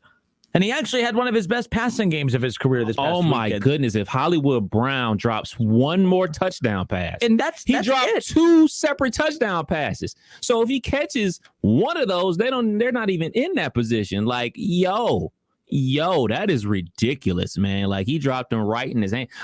It's one thing to drop a slant route, drop a bubble. But, dude, you're dropping a touchdown. That's the money. Yo. So That's ridiculous for Hollywood Brown to be dropping that many passes. But good catch by Sammy Watkins on that 4th and 19 for them to convert and then give themselves an opportunity. I didn't realize he was back. I didn't realize that too. That when I was watching the game, I didn't process. I thought he was out for a while. Yeah, I thought he was out too. I was just watching the red zone. That's a lame narrative then. Well, he just showed up. He just showed up, and that I think that was like his first catch of the game. Well, for whatever reason, he caught the pass, and then Justin Tucker just guaranteed that he's going to the Hall of Fame. With that, Justin Tucker, good for him. Good for him. So I think I've seen. Hold on, are there any kickers in the Hall of Fame?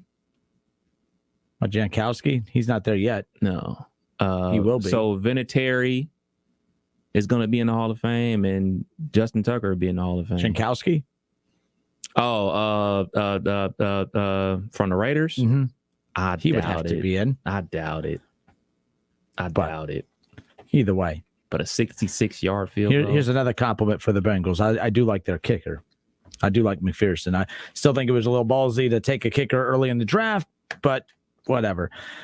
So there you go. But okay, it's the Justin Kidder Show with Kev Nash, presented by Orion Sports Medicine. We have ESPN Radio's Jason Fitz coming up in 6 minutes. So we have 3 minutes. Let's take a call and we'll get back. And again, phone lines are full. We appreciate those who are calling in, getting some messages now that they can't get through. The phone lines are full. We have time for a call. We're going to get back to your calls after we chat with Jason Fitz for a bit. But that Aaron Rodgers thing, it caught my attention. He was drooling on the Pat McAfee show earlier today about the Steelers organization, about how much he loves Mike Tomlin. You know, he loves the weapons that they have and the organization. And look, we've learned about Aaron Rodgers this past offseason. He's calculated. He knows what he's doing. Just saying. All right, let's go. Charlie, is this Bengals Charlie? What's going on? No, it is Bengals Charlie. Charlie, how are you, sir? You just made my stomach upset. Why is that? You cannot talk about Aaron Rodgers playing for the Steelers. Like, I think my face is like pale right now. I can't even Now listen, there's no reports of that, but I did find it very ironic on the Pat McAfee show, just how he was going on and on about the Steelers organization. And that's kind of ironic because that would be that O-line's bad, but he would have weapons. He wouldn't have the best receiver in football like he does in Green Bay, but the receiving core as a whole would be better than what he has in Green Bay. That would be an interesting little situation in Pittsburgh if that ended up panning out. And think about it. If you heard it, everybody on ESPN heard it, and they'll be the big talking point tomorrow and everything like he's that. He's calculated. He knows what he's doing. Absolutely. So. All right, Charlie, let's get this over with. We only have 2 minutes, so make it count. Oh, no, I'm not going to get nasty about it. You know what? I do think I am suffering from Stockholm Syndrome because I felt bad, legitimately felt bad for Ben Roethlisberger. Like, man, come on. I don't know. I know, part of it is hey, do you want to come back? Yeah, I'll come back. But if you're running the Steelers, come on, don't bring him back. How is he going to survive it? He has 14 games left to play. And our defense is pretty good. You know, like you guys have been saying, we'll see throughout the season if they're legit. We'll see in 2 weeks. But my God, what's he going to do against Myles Garrett? I mean, we were throwing him around. I mean, we had guys. The guy that we traded Billy Price for, B.J. Hill, he threw him around. Cam Sample, who's a rookie, threw him around It was awful. And then he tried to tackle Logan Wilson, and he just looked so sad. I hated to see it because it's one of those things where, you've watched a guy for so long. I watched Ben Roethlisberger in college. I went to his games at Miami. But you've watched him most of my life. And to see that is I feel bad. I don't know what else to say about it, but I will say on the bright side for Pittsburgh, Najee Harris is legit. I thought that he made the best of the situation. I mean, they couldn't really hand it off to him, so they had to. A lot of Ben's passing yards were just kind of dunking it off to him and putting him in position to make plays there. They're using him the way the Browns use Kareem Hunt from that aspect. But the difference is the Browns also have Chubb to counter it with, and Najee Harris has a lot of responsibility on his shoulders, as we figured it would be the case. Yeah, if he can survive the season, because he's just going to – I mean, he got beat up too because it's like, what else are you going to do? Like that's your guy. That's just out there making plays. But no, I mean, it definitely felt good. And it's one of those things where in my mind, I'm like, yeah, they had a bunch of players hurt. But I'm like, well, I mean, how many years have they played us with half the team injured? And I never seen anybody letting us off the hook. Look, you know what I mean? Charlie, I'm a Bengals hater. I get it. I wear the cape proudly. But at the same time, that was the best Bengals performance on both sides of the ball I've seen in a long time. There wasn't really much to nitpick. But, hey, Charlie, I would love to have more time to tell you why that win was overrated, but I don't have time. I'm just joking. It was a great win. I promise you. Charlie, call back tomorrow, man. We'll talk more. All right. See you guys. Adios. Peace. It's the Justin Kinner Show with Kev Nash. We'll talk about that Bengals win over the Steelers and what it means big picture for the perception of the Bengals. ESPN Radio's Jason Fitz going to call in. The Browns defense was absolutely dominating against the Chicago Bears. I said this about the Bengals yesterday. I said, look, I do not believe the Bengals are as good as what we saw yesterday, but I also don't think they're as bad as what we saw from them against the Bears. And I think the same is true about the Browns defense. I think that they are not as good as what they looked on Sunday against the Bears, but I also don't think that their defense is as poor as what it looked against Kansas City in week 1. So we'll talk about the Browns. We'll talk about the Bengals. We'll talk about Justin Fields, talk some college football, and even Aaron Rodgers, his love affair with the Steelers. We'll talk about that. ESPN Radio's Jason Fitz joins us next.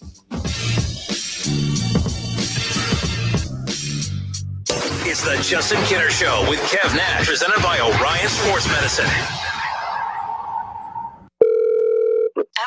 Hello, Mrs. Kuntz. It's the back left tire of your RV calling. Wanted to give you a heads up that I'm going to blow out on the highway later today. Wait, what? It says here I'm going to burst in the middle of rush hour. Well, can we reschedule? Sorry, our policy states that once we're scheduled to burst, we have to. We really pride ourselves on our commitment to blowouts. RV owners can't schedule when things go wrong on the road. That's why there's Progressive, a leader in RV insurance. Do you want a text confirmation when I burst? Think I'll notice. Progressive Casualty Insurance Company and Affiliates. Your goals, your future, your dreams. These things are none of our business. Your symptoms, your work from home sweatpants, and whatever you were searching for at 1:15 a.m. That's really none of our business because your life is private. And unlike other tech companies, we think your internet should be too. Oh, who's that from? That's none of our business either. Protect your privacy online for free with DuckDuckGo. DuckDuckGo. Privacy simplified. Don't miss the Justin Kinner Show with Kev Nash, presented by Orion Sports Medicine. Weekdays from 3 to 6 p.m. right here on Dayton's ESPN Radio, 1410 Wing AM.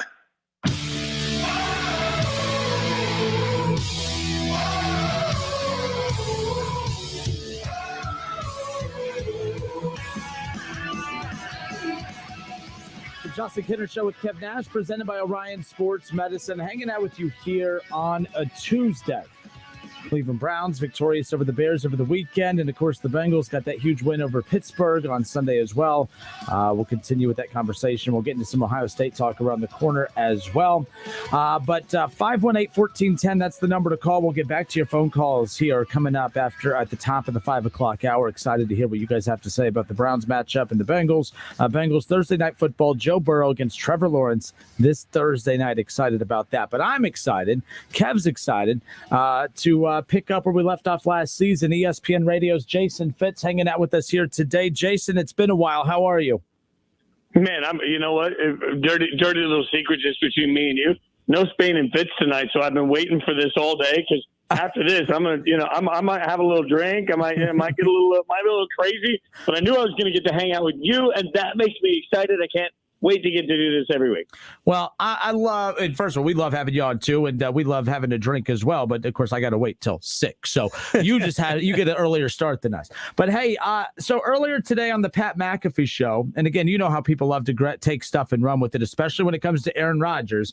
But I'm trying to gauge whether this is something to look at or not. We know that Aaron Rodgers and the Packers, we don't know what their marriage is going to look like after this 2021 season, but Aaron Rodgers was just going on and on about how much he loves Pittsburgh. He says, I love Pittsburgh. It's a great blue-collar town. Mike Tomlin is a fantastic coach who knows how to lead, and players love playing for him.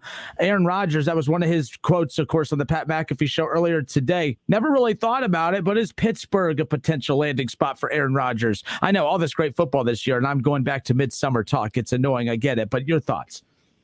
No, well, first and foremost, that's what Aaron Rodgers wanted, right? Like, Aaron Rodgers is a smart dude. He knew exactly what he was doing when he went on and said that. He knew exactly the stoking of the flames that he was doing. But yeah, if you're Pittsburgh, I mean, I think right now you've got to be looking at the Steelers organization has done sort of the opposite of what the Packers have. They've been so loyal that they held on too long, and now they're stuck with the championship caliber defense and the team that should be okay, but the offensive line is in shambles. And by the way, the quarterback is a detriment. And, you know, it's one of the rare times I was right, so I'm going to toot my horn. I said coming into the season that by the end of the year, I thought that, you know, not only would Big Ben be the fourth best quarterback in his own division, but there was a good chance the Steelers would find themselves in last place. And I think that has everything to do with the fact that he's been held hostage by him. So, yeah, does it make sense? I think that makes sense. I mean, I think he's going to have his nice little bidding war at the end of the year. Absolutely. And you're a Raiders fan, and I'm a Pittsburgh Steelers fan. You guys came to my stadium and beat us at a 1:00 kick and everything like that. But for Ben, how does this end? Because we saw how it ended for Eli Manning in New York. He had that long starting game streak, and then they decided to bench him, and then they put him back in later in the season, everything like that. It went out the wrong way, so to speak. And how does this end for Ben? Because it's obviously he looks cooked. You know, Kenner and I talk about this for like 2 years before I even joined him on the show, that I thought that Drew Brees was cooked. And then it eventually came to an end for Drew Brees. So how does this end for Ben Roethlisberger with this Pittsburgh Steelers? Does he end on the bench watching Dwayne Haskins and Mason Rudolph try to duke it out to see who could potentially be the quarterback for the Steelers next year before they get into the bidding war with Aaron Rodgers? Or do the Pittsburgh Steelers just say, like, hey, man, he's a Hall of Famer. We're going to let him ride this whole season out and basically, you know, run Najee Harris into the ground and waste a year of a great defense? Yeah, if there was ever any indication that somebody else could play, they'd be playing, because everybody in the organization knows what they see too, right? So I don't think they've got anybody in the building that can be a viable starting quarterback at this point. So as a result, they're going to ride through and they're going to look at it like quietly as, all right, well, we let Ben do his thing. And to your point, yeah, they're going to let Najee get his feet wet as a running back that I think at the end of the day has the opportunity to be really special still. And they're going to wash through this whole season, and it's going to be bad enough that they think they'll be picking higher in case they want the leverage to take somebody else, you know, because the other part of it is, while we can sit here and say, wow, it's such a great thought of Aaron Rodgers being with the Steelers. Okay, for how long? Like, if you're the Steelers, at some point you are going to have to address a long-term answer at quarterback. And you know, if you constantly win just enough games to pick in the middle of the first round or the end of the first round, you're likely not going to get that guy. So, you know, I think it ends with with Big Ben playing out the rest of the year. And then, you know, quietly, if that means that they pick higher, I don't think that they're all that bummed about it. So, Jason, this has been a weird start to the season, 3 weeks in, heading into week 4. Teams that are in first place right now, your Raiders, of course. The Bengals are tied for first at the AFC North. The Panthers and Broncos are tied for first. The Panthers in first in theirs. Of course, the Broncos tied with the Raiders at the top. And then you look at the last place team, the Seahawks, the Steelers, the Chiefs are in the last place, and the Colts, of course. It's been a weird start to the season. I know we need to see a few more weeks to really start letting things kind of fall into place a little bit, but is there a team that you are surprised by that has started off hot, maybe your Raiders, and is there a team that has started out a little slow that has you a little concerned as well? Who are those teams for you? Yeah, I mean, I will say, you know, honestly, the Raiders are somebody that I thought best case scenario would be 1-3 4 weeks in, and I still thought they had a shot at the playoffs. I mean, you don't open with Baltimore, then take a short week to go east to play the Steelers, and then come back to play a Miami defense that good and expect to get 3 wins. So I am, honestly, as the biggest fan in the world, I'm as stunned as anybody that team is 3-0. I'm not as stunned by the Broncos simply because it's a good roster. It just had bad quarterback play. So, and I really expected Sam Darnold to be good in Carolina. So I think a lot of it you can explain away. Now, will it sit there for 17 weeks? I don't know. Like, I'm not betting against Kansas City, and I think it's surprising that they've been able to find a way to lose twice this year they're still a really stinking good football team. I'm not betting against them. But when you start talking about good teams that are playing poorly, I don't think there's anything more surprising than the struggles of the Colts. I mean, that offensive line, and I know, obviously Quentin Nelson in and out with some injury issues, but that team has looked absolutely incapable of playing football. And I am stunned for a team that I thought would win their division to see them look so lost on the field. And I can't wrap my head around how they got to where they are with as much talent as I thought they had. And now it looks like they're suddenly in disarray sort of all over the place. So I think the Colts are the most surprising disappointment so far. What do you think about all the rookie quarterbacks starting? Looks like they're all off to like some up and down situations going on, especially things going on in New York with Wilson. I mean, you're being kind saying up and down. I mean, at this point, they won one game this year, rookie quarterbacks, and that was when they were playing each other. Mac Jones getting the win, and they have a 10 touchdown to 18 interception ratio. It's bad, but, I think it's a real statement to the coaching that's going on in those places. Like, I just don't think at the end, we don't know anything of Robert Saleh. We have no idea what he's going to be as a coach, right? But we understood coming into the season there was a pretty good chance Matt Nagy was coaching for his job, and none of us are surprised that that's gone poorly. And, we have no idea at this point, like I said, if Saleh can coach. I don't believe Urban Meyer's shown anything to make us understand that he was really going to be the guy to coach as an NFL coach. And we have no idea. So I'm looking around saying, man, you've got a weird combination of coaching questions with quarterbacks that are trying to learn to play the game. That's just not a great situation to be in. And look, I may not have believed in Zach Wilson coming in because I think it's a huge jump from 1 year of production at BYU to playing in the pressure cooker of New York. But I did believe in Trevor Lawrence, and I believed hard in Trevor Lawrence. And he has looked like he just forgot how to football, as Sarah always says. Like, he had no idea what he's doing on the field. And I am stunned to see somebody that talented look that lost. It's not the interception. It's the fact that it looks like he has no idea what to do with the football. So I think the disappointment we've seen across the board from rookie quarterbacks has got to be a statement to, if you're going to bring a rookie quarterback in, at least surround them, even if it takes time, with coaches and talent that know how to maximize it. He's not a rookie, but he's getting his opportunity to start again. Jameis Winston, he had a great week 1, throwing 5 touchdowns, had a Jameis Winston performance week 2, and then just had another good performance this past week. So Jameis Winston, they're trying to fix him down there in New Orleans. Are they going to try to keep him long term, or you think this is just a stopgap? I think it's a stopgap because what we're seeing, like we've always said that the hardest part about Jameis was within this is what they changed. Instead of being inconsistent drive to drive, now he's just inconsistent game to game. Because you're right. Like, baby steps. I thought it was hysterical to me after 1 week that people were saying, oh, the Saints would have been better if Drew Brees didn't start last year. They should have put Jameis in. And then week 2, everybody's like, oh, God, no, we didn't mean that. Jameis is trash. And now we're back to here. So it's like this weird microcosm of Jameis's career every single week right now. So I still think that the Saints are a well-coached team with a lot of talent, but I think that Jameis is going to be an up-and-down quarterback that some weeks give it and some weeks take it away, and that's not long-term football that the Saints want to play. Any update on Mike Thomas coming back? No, I mean, you want to talk about one of the quietest stories. I mean, you're talking about somebody that's what we spent how much time talking about him, and then all of a sudden it's just, hey, gone. And then we're not even mentioning it. It's like he's not part of the organization. So I'm a little surprised that it's been so quiet on him, and I don't think there's really any indication when he does come back, is anything really right between them? Like that has been a quickly soured relationship that I don't think gets right even when he does come back.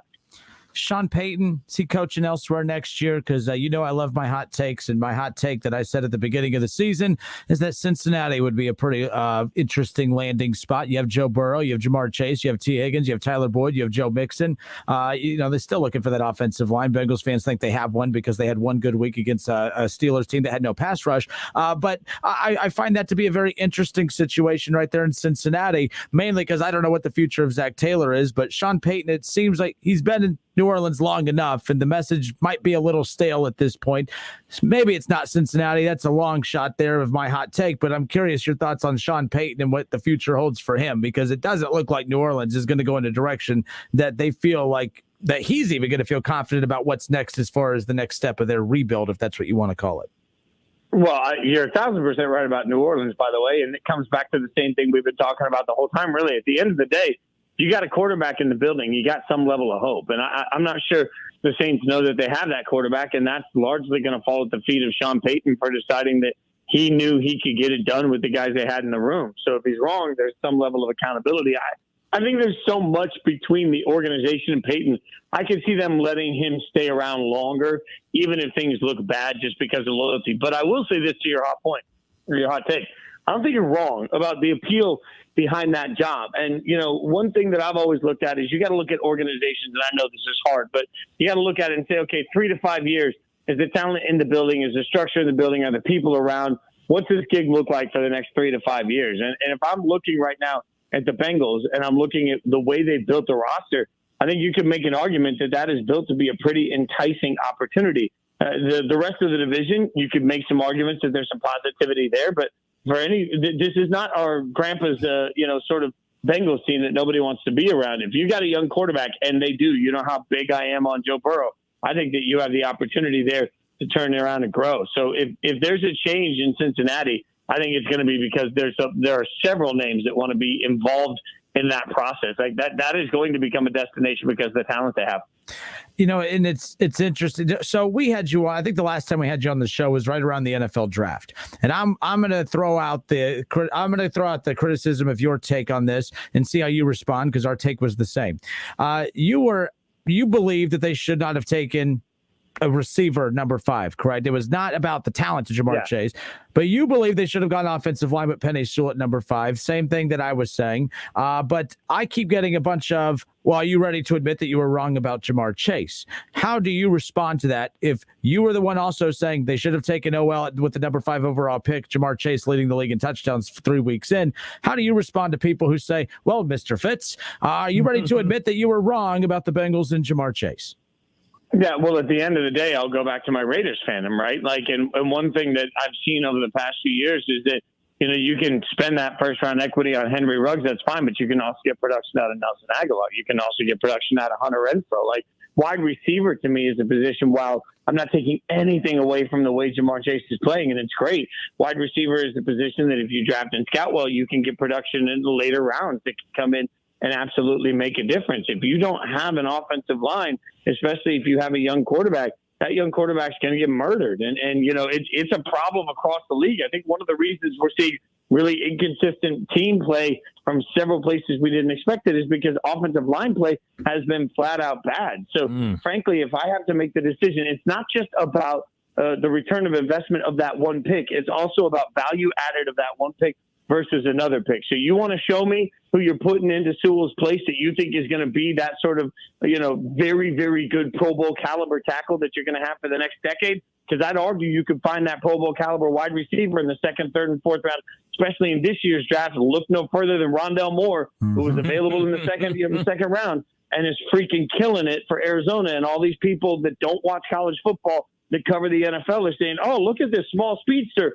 Nobody saw it coming. And it's like, unless you watch Purdue for one day, my God. So I look at value added over what you could get in later rounds. I still would have gone Sewell even as well as Jamar's playing. See, and that's the same thing I said. What Bengals fans are hearing is, oh, Jason Fitz said they should have taken Penei Sewell. Kenner said they should have taken Penei Sewell. They're saying that Jamar Chase sucks. And I keep having to remind them, because sometimes Bengals fans, they got to be educated on football from time to time. And that's what I'm here for. No, that's not what we're saying. We're saying that you should not have taken a receiver in spite of protecting your quarterback, because I think that that's where ultimately what happened. Now, they played real well against Pittsburgh over the weekend. We only have a few more minutes with you, but your takeaway from the big weekend in the AFC North, again, the Browns not just beat the Bears, dominated the Bears. I mean, poor Justin Fields. We were kind of stuck here. We're Ohio State fans pulling for Justin Fields, not pulling for the Bears, though, and the Bears are the big losers there. And unfortunately, so is Justin Fields being surrounded by that mess.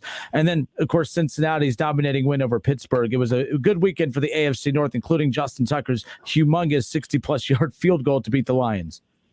Yeah, but I think the Ravens have a ton of problems right now. Like, the Ravens can't seem to win a game easily, and they're so beat up and banged up that it's hard for me to think they're going to be able to be a long-term consistent competitor in a 17-game season. So, I'm looking at the Browns saying, cliche, they are who we thought they were going to be coming into this season. It looks like the Browns are going to be very good. And if I'm the Bengals and I'm a Bengals fan, I'm looking this team squarely in the eye and saying, you know what?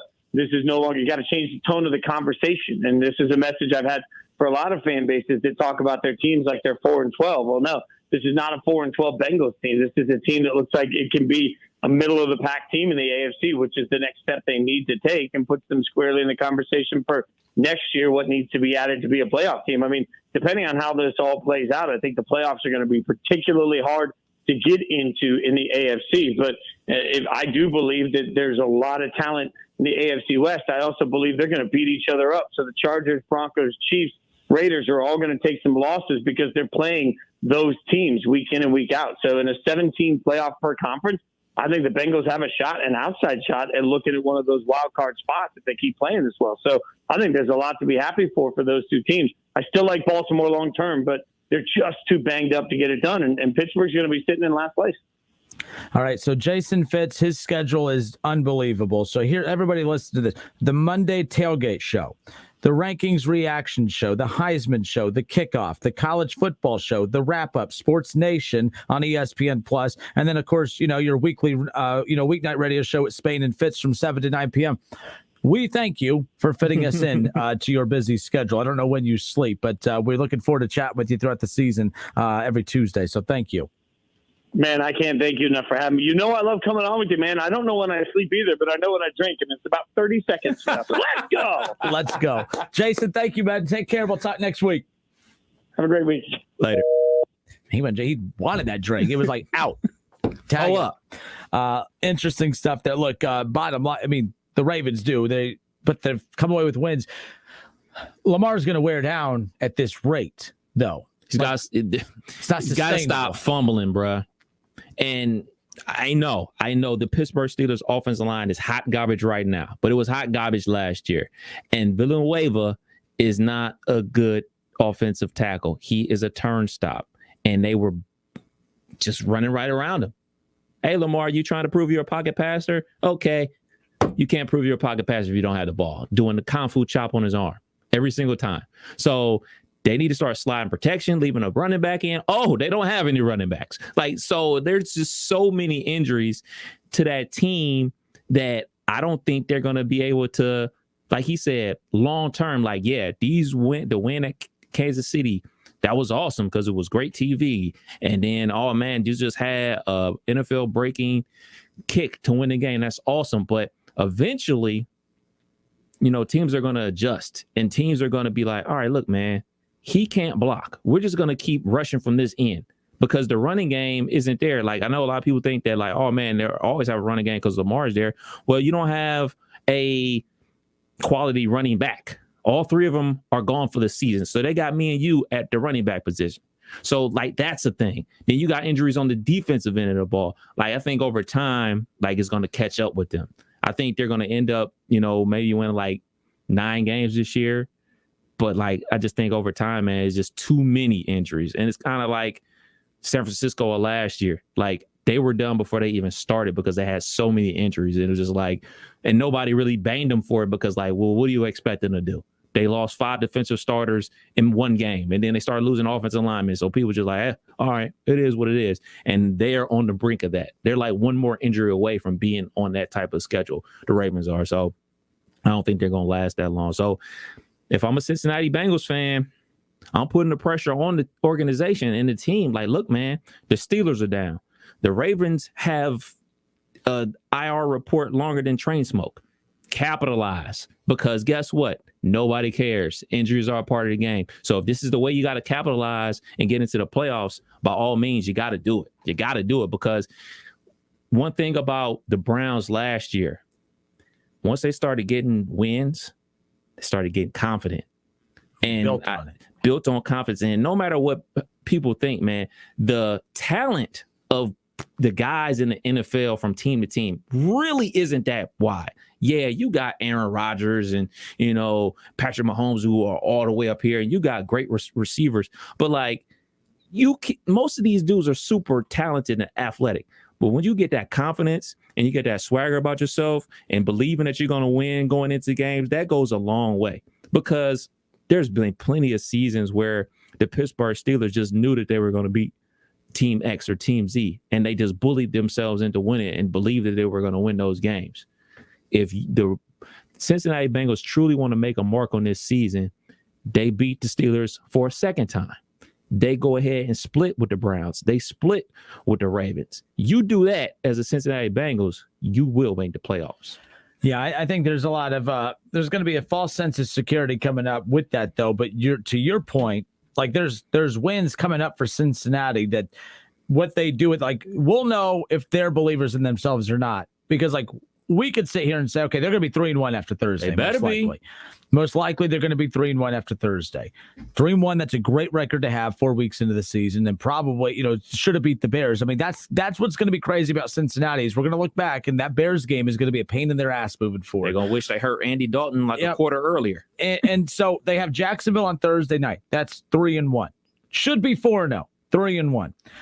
Green Bay, I'm going to give them a loss on that. I think a lot of Bengals fans are not confident they could beat Green Bay, and that's not me taking a shot. But 3-1, so 3-2 at that point. 4-2 after they beat Detroit the following week. They're at Baltimore. That could be 4-3. Then 5-3 halfway point of the season with the win against the Jets on October 31st. 5-3 to start the season could be 6-2. Like the Bengals, they control their destiny right now in regards to the perception. Right. Because the Browns had to shake them. The Browns still haven't shaken it. At least the Bengals have made the playoffs 5 straight years in the last decade. They start winning. They're not a stranger to winning. They're not even a stranger to the playoffs. It's not going to be a shock and awe story if Cincinnati all of a sudden flips the switch.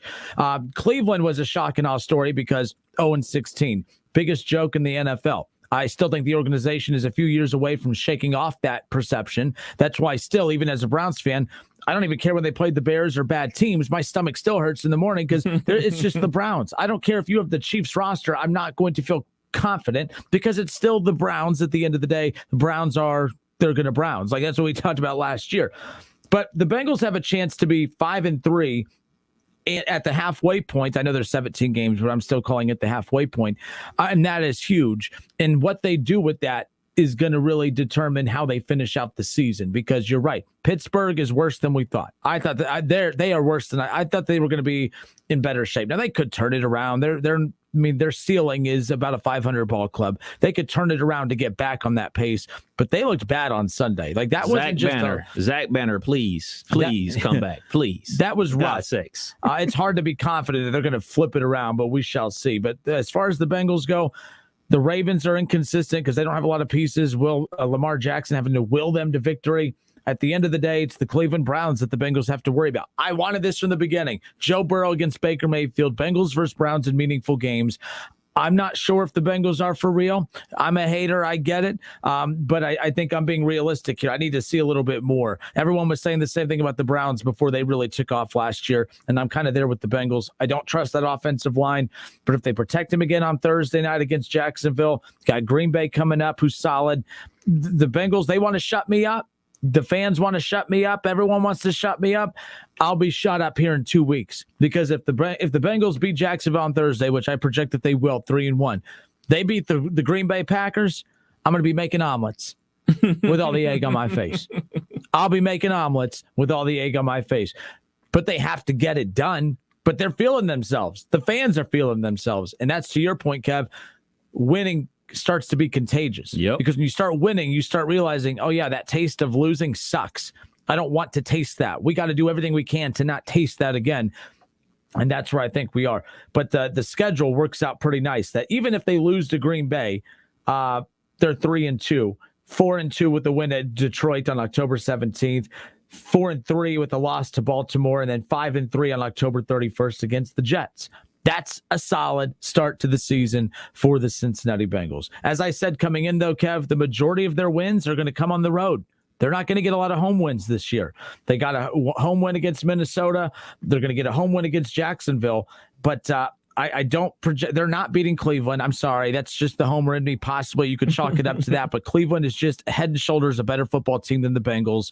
Eat it. I don't care. If you don't like it, that's too bad. The Browns are head and shoulders better. They are the most complete team in this division. eat it. That's your problem if you don't like it. Okay, get over yourselves. I'm trying to throw you some nice compliments here, but you're not in the Browns talking league. to? They ain't even saying nothing to you. I can hear them in their car. You preemptively saying it? You want to know what a Bengals fan said about me the other day? The Bengals fan emailed me and said, I don't like you, I don't like your show, and I don't like your Megan Rapinoe haircut. Now, that's why I don't like Bengals fans right there. My hair ain't purple. I wasn't even mad because I love a good burn. That was a good burn. I just picture Kelso from that 70s show. Burn. Oh, my I don't like you. I don't like your show. And I don't like your Megan Rapinoe haircut. Kudos to that Bengals fan because I wasn't even mad. I'm like, if you're going to burn me, make it hurt. Like, go for the jugular. My hair ain't purple. That is hilarious. They ain't beating the Browns. Oh, my goodness. And my hair does not look like Megan Rapinoe's. It's not purple. We'll be back. It's the Justin Kinder Show with Kev Nash presented. Why did you tell me that? Go! Ole, ole! Meme coming soon.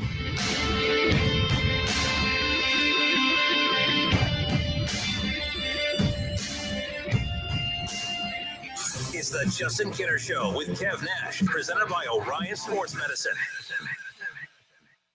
Ad paid for by CompleteCar.com. This is a special alert to all Americans who own a vehicle with less than 200,000 miles with an auto warranty about to expire or with no warranty coverage at all. Due to the COVID crisis, we are announcing a low-cost extended service plan that is now available to the public to save any driver out-of-pocket expenses on auto repairs. Call now to find out how you can pay nothing for auto repairs. Yes, you heard that correctly. Pay nothing for auto repairs. An open phone line has been established for all drivers to call for a free quick quote. Call 800-549-1980. Now. Drivers who are covered by this auto protection will not have to pay for a covered repair bill again. This auto coverage is at an all-time low, much lower than what dealerships are charging. Additionally, drivers who activate this auto coverage today will also receive free roadside assistance, free towing, and free rental car at no additional cost. Call for your free quick quote today. 800-549-1985. 800-549-1985. What do you have to lose? Again, 800-549-1985.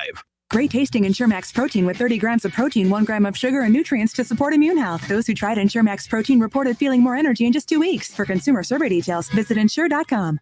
There are many ways to catch the Justin Kinder Show with Kev Nash on 1410 ESPN Radio, weekdays from 3 to 6 p.m. You can catch it live right here on 1410. We are Dayton's home of the Ohio State Buckeyes. And into the end zone goes Chris Olave. KJ Hill, 6-yard touchdown catch. Right sideline and down he goes to the end zone. WING 1410 Dayton, Dayton's ESPN Radio.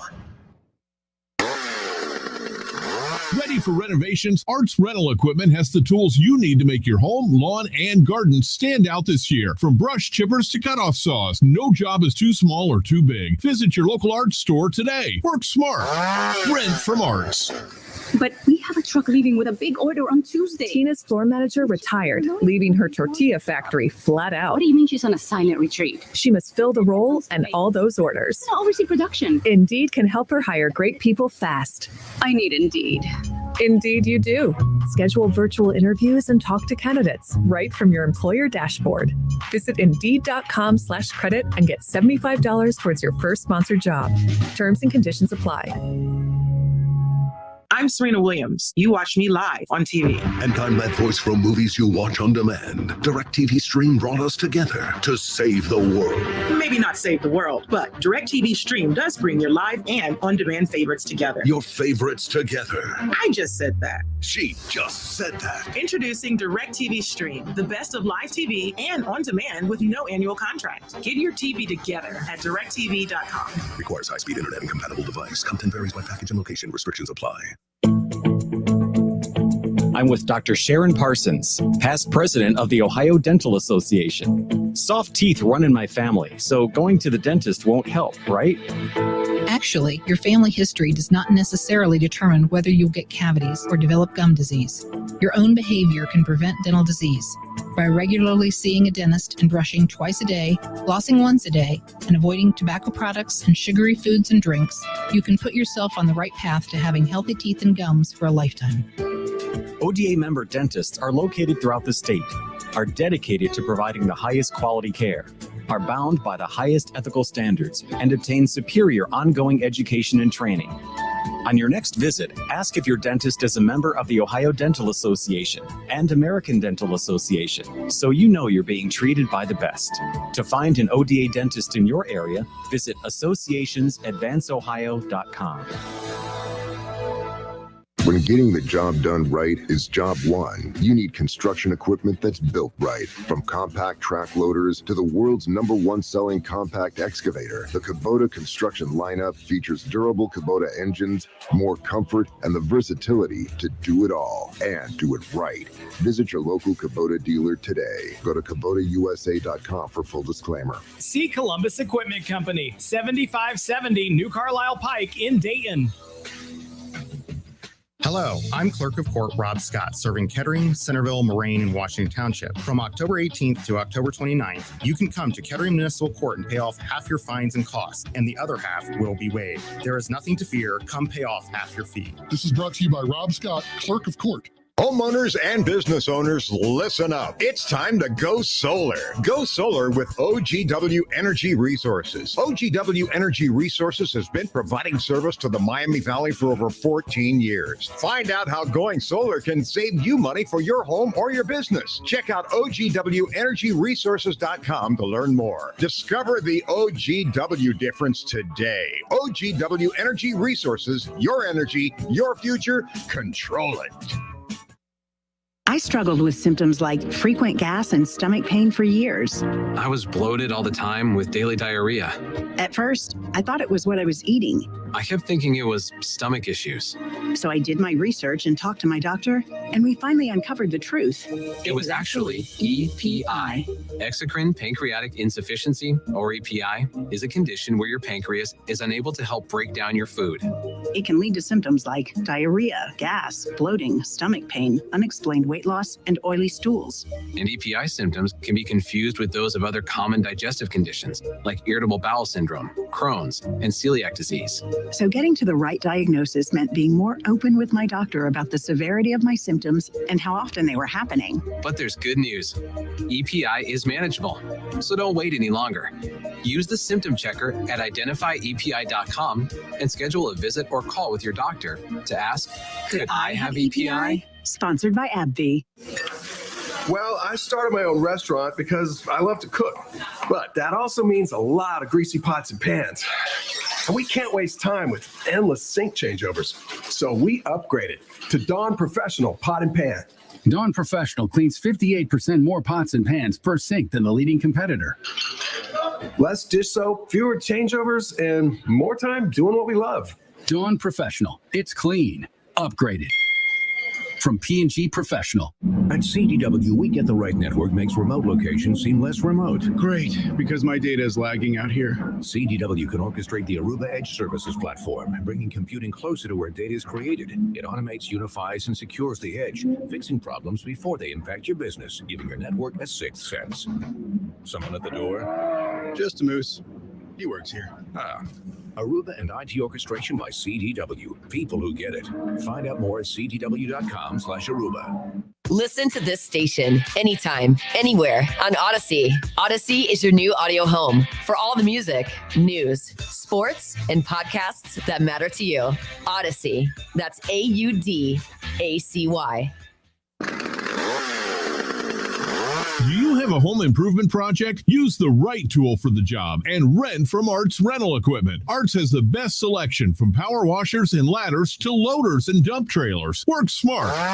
Rent from Arts. Now at Lowe's, order any flooring like Stainmaster Pet Protect Carpet, starting at $185 per square foot. See in-store associate or product detail page for warranty information. Dell's semi-annual sale is the perfect opportunity for a significant business upgrade. Save up to 45% on Dell computers built for business with Windows 10 Pro. Plus, enjoy special pricing on Dell docks, monitors, servers, and more, all with easy financing options through Dell Financial Services. Succeed anywhere with Windows 10 Pro. Speak to a Dell Technologies advisor today to find the right tech for your business with fast, free shipping. Call 877-ASK-DELL. That's 877-ASK-DELL. all.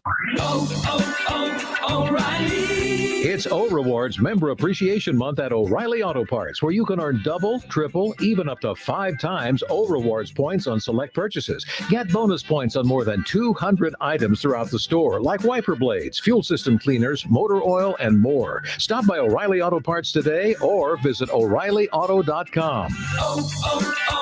O'Reilly Auto Parts.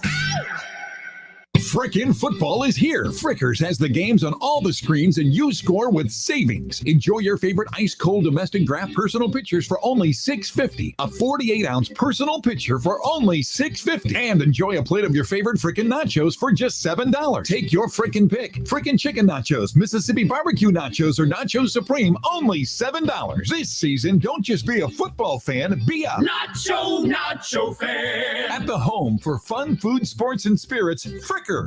Great tasting Ensure Max protein with 30 grams of protein, 1 gram of sugar, and nutrients to support immune health. Those who tried Ensure Max protein reported feeling more energy in just 2 weeks. For consumer survey details, visit ensure.com. On Twitter, make sure to give us a follow. Search 1410 Kinner for Justin Kinner on Twitter. That's 1410 KINNER and ESPN Dayton for the station Twitter handle. We're live. We're local. What are you gonna miss? He struck him out. We're Dayton's ESPN radio station. Now, let's send it to the WING studios for Dayton's only local sports talk show. It's the Justin Kinner Show with Kev Nash, presented by Orion Sports Medicine.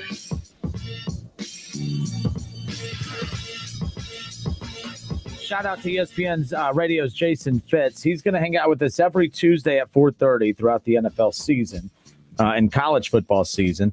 And I brought up his schedule because I was actually a little worried he wasn't going to do the show this year because they gave him like a ton of responsibilities. But I thought that was pretty cool that he said he'd still keep doing the show. So that's pretty neat. Appreciate him. But looking forward to his visit each and every Tuesday throughout the rest of the NFL and college football season. But we welcome you back. Hour 3, the Justin Kinner Show with Kev Nash, presented by Orion Sports Medicine. We've had our fun with the Browns and the Bengals and all that. And look, I'd like to be right and I want to be right. And the Bengals being good means I'm wrong. So of course I don't want them to be good. If that makes me a hater, so be it. I think it makes me human. I don't want to be wrong. But if there is a silver lining to it, if the Bengals end up being good, Kev, that means the 2 best teams in the AFC North are the 2 Ohio teams. I can't put Cincinnati above Baltimore, and I damn sure ain't going to put them above Cleveland. But we've seen 3 teams from a conference from the division make the playoffs before, so it's not unheard of. I don't think that the AFC is too good this year for that to come out of the AFC North, though. I don't think, you know what I mean? I don't know, man. I don't know, because you think more than one team's coming out of the AFC South? Out of the AFC South? Oh, God, no. But with New England, though, with Mac Jones, I just think it's 3 weeks in. By the way, the people that bring up team records and MVP candidates 3 weeks in, you should be barred from watching football. I can't tell you how many shows I've watched where Matthew Stafford's the front runner for MVP. Stop. First of all, I'm glad that's working out. That's pretty cool. You're wrong on that. I'm glad I'm going to the Super Bowl. Huh? I got to go into the Super Bowl. Yeah, but you said he's aight. You said he wasn't. But I'm saying he's an MVP candidate week 3. I'm putting the pressure on him. I put him for the Super Bowl. I picked him for the Super Bowl. If he as good as everybody claims that he was coming out of high school, and he didn't do too much at Georgia when he was in college, didn't do anything with the Lions when he was there with a Hall of Fame wide receiver, and now he's with the Rams. So you give a quarterback, all he needs is a wide receiver. It doesn't matter about any of the other flaws and the organization being a joke, because I'm pretty sure when we get to Justin Fields, you're going to be like, it's not on him. No offensive line. Bears organization sucks. The coach sucks. But with Matthew Stafford, it's hell no. He should have led the Lions to the promised land. I'm just saying, man. I'm just saying. He is one of the least scrutinized number 1 overall picks ever in football. Like, think about every other number 1 overall pick at quarterback. Think about the scrutiny that they endured. Think about the scrutiny that Baker Mayfield endured being number 1 overall pick. Do you remember Matthew Stafford getting any of that type of heat? No, but Matthew Stafford, I'm going to take the argumentative tone out of my voice. My view on that has always been, like, when Baker got criticism, the Browns were losing, and a lot of it had to do with he wasn't producing. The difference between the Lions and Stafford and the Browns and Baker at that time when it came to that criticism, Stafford was producing. His numbers backed up. Like he at the end of the day, he could say, I'm doing my part. It's kind of like Kirk Cousins in Minnesota, although there is some criticism there. He chokes in big moments, but he's had big moments to play in to where Stafford did not. But that's where I think the difference is there, is that Stafford's numbers always backed his roll up. The team results weren't there. Baker got that criticism because Baker's numbers weren't good. That's when he was throwing 20-plus interceptions and all that one season. So, again, that's where I think that the difference is when it comes to Matthew Stafford. And I think that, you put the production of Stafford in Detroit, considering the flaws with a good organization like the Rams and the weapons that they have, now you get that perfect storm of what we're seeing in the early going. But again, coaching matters. No doubt about it. Coaching matters. And last year, the Seahawks were off to an undefeated start, and Russell Wilson was an MVP candidate, and they weren't relevant by the end of the season. So, and that's not a shot at that. That's just the reality. That's my point about that is I'm not putting stock into the first 3 weeks of the season. Doesn't mean that there's not narratives forming. The Bengals look better. I'm not going to deny that. I was wrong 2 weeks ago after week 1. I was wrong when I said that there was no improvement. That was me just, being me, of course. But I'm not sold on the defense technically. You played, the one good offense they did play, Kev, they got torched. Kirk Cousins threw for 350-plus yards, had multiple touchdowns. Kirk Cousins moved the ball on him. Dalvin Cook didn't have his best game against them, but he still ran for 60 or 70 yards or whatever the heck it was. But the defense for the Cincinnati Bengals didn't stop Minnesota. It's just lucky that Minnesota's defense didn't stop the offense of the Bengals, and that's why they had a close game down the stretch and they won in overtime. But the Bengals, the next 2 weeks, have played probably bottom 5 offenses in the National Football League, and the Bears and the Steelers, and they split with them.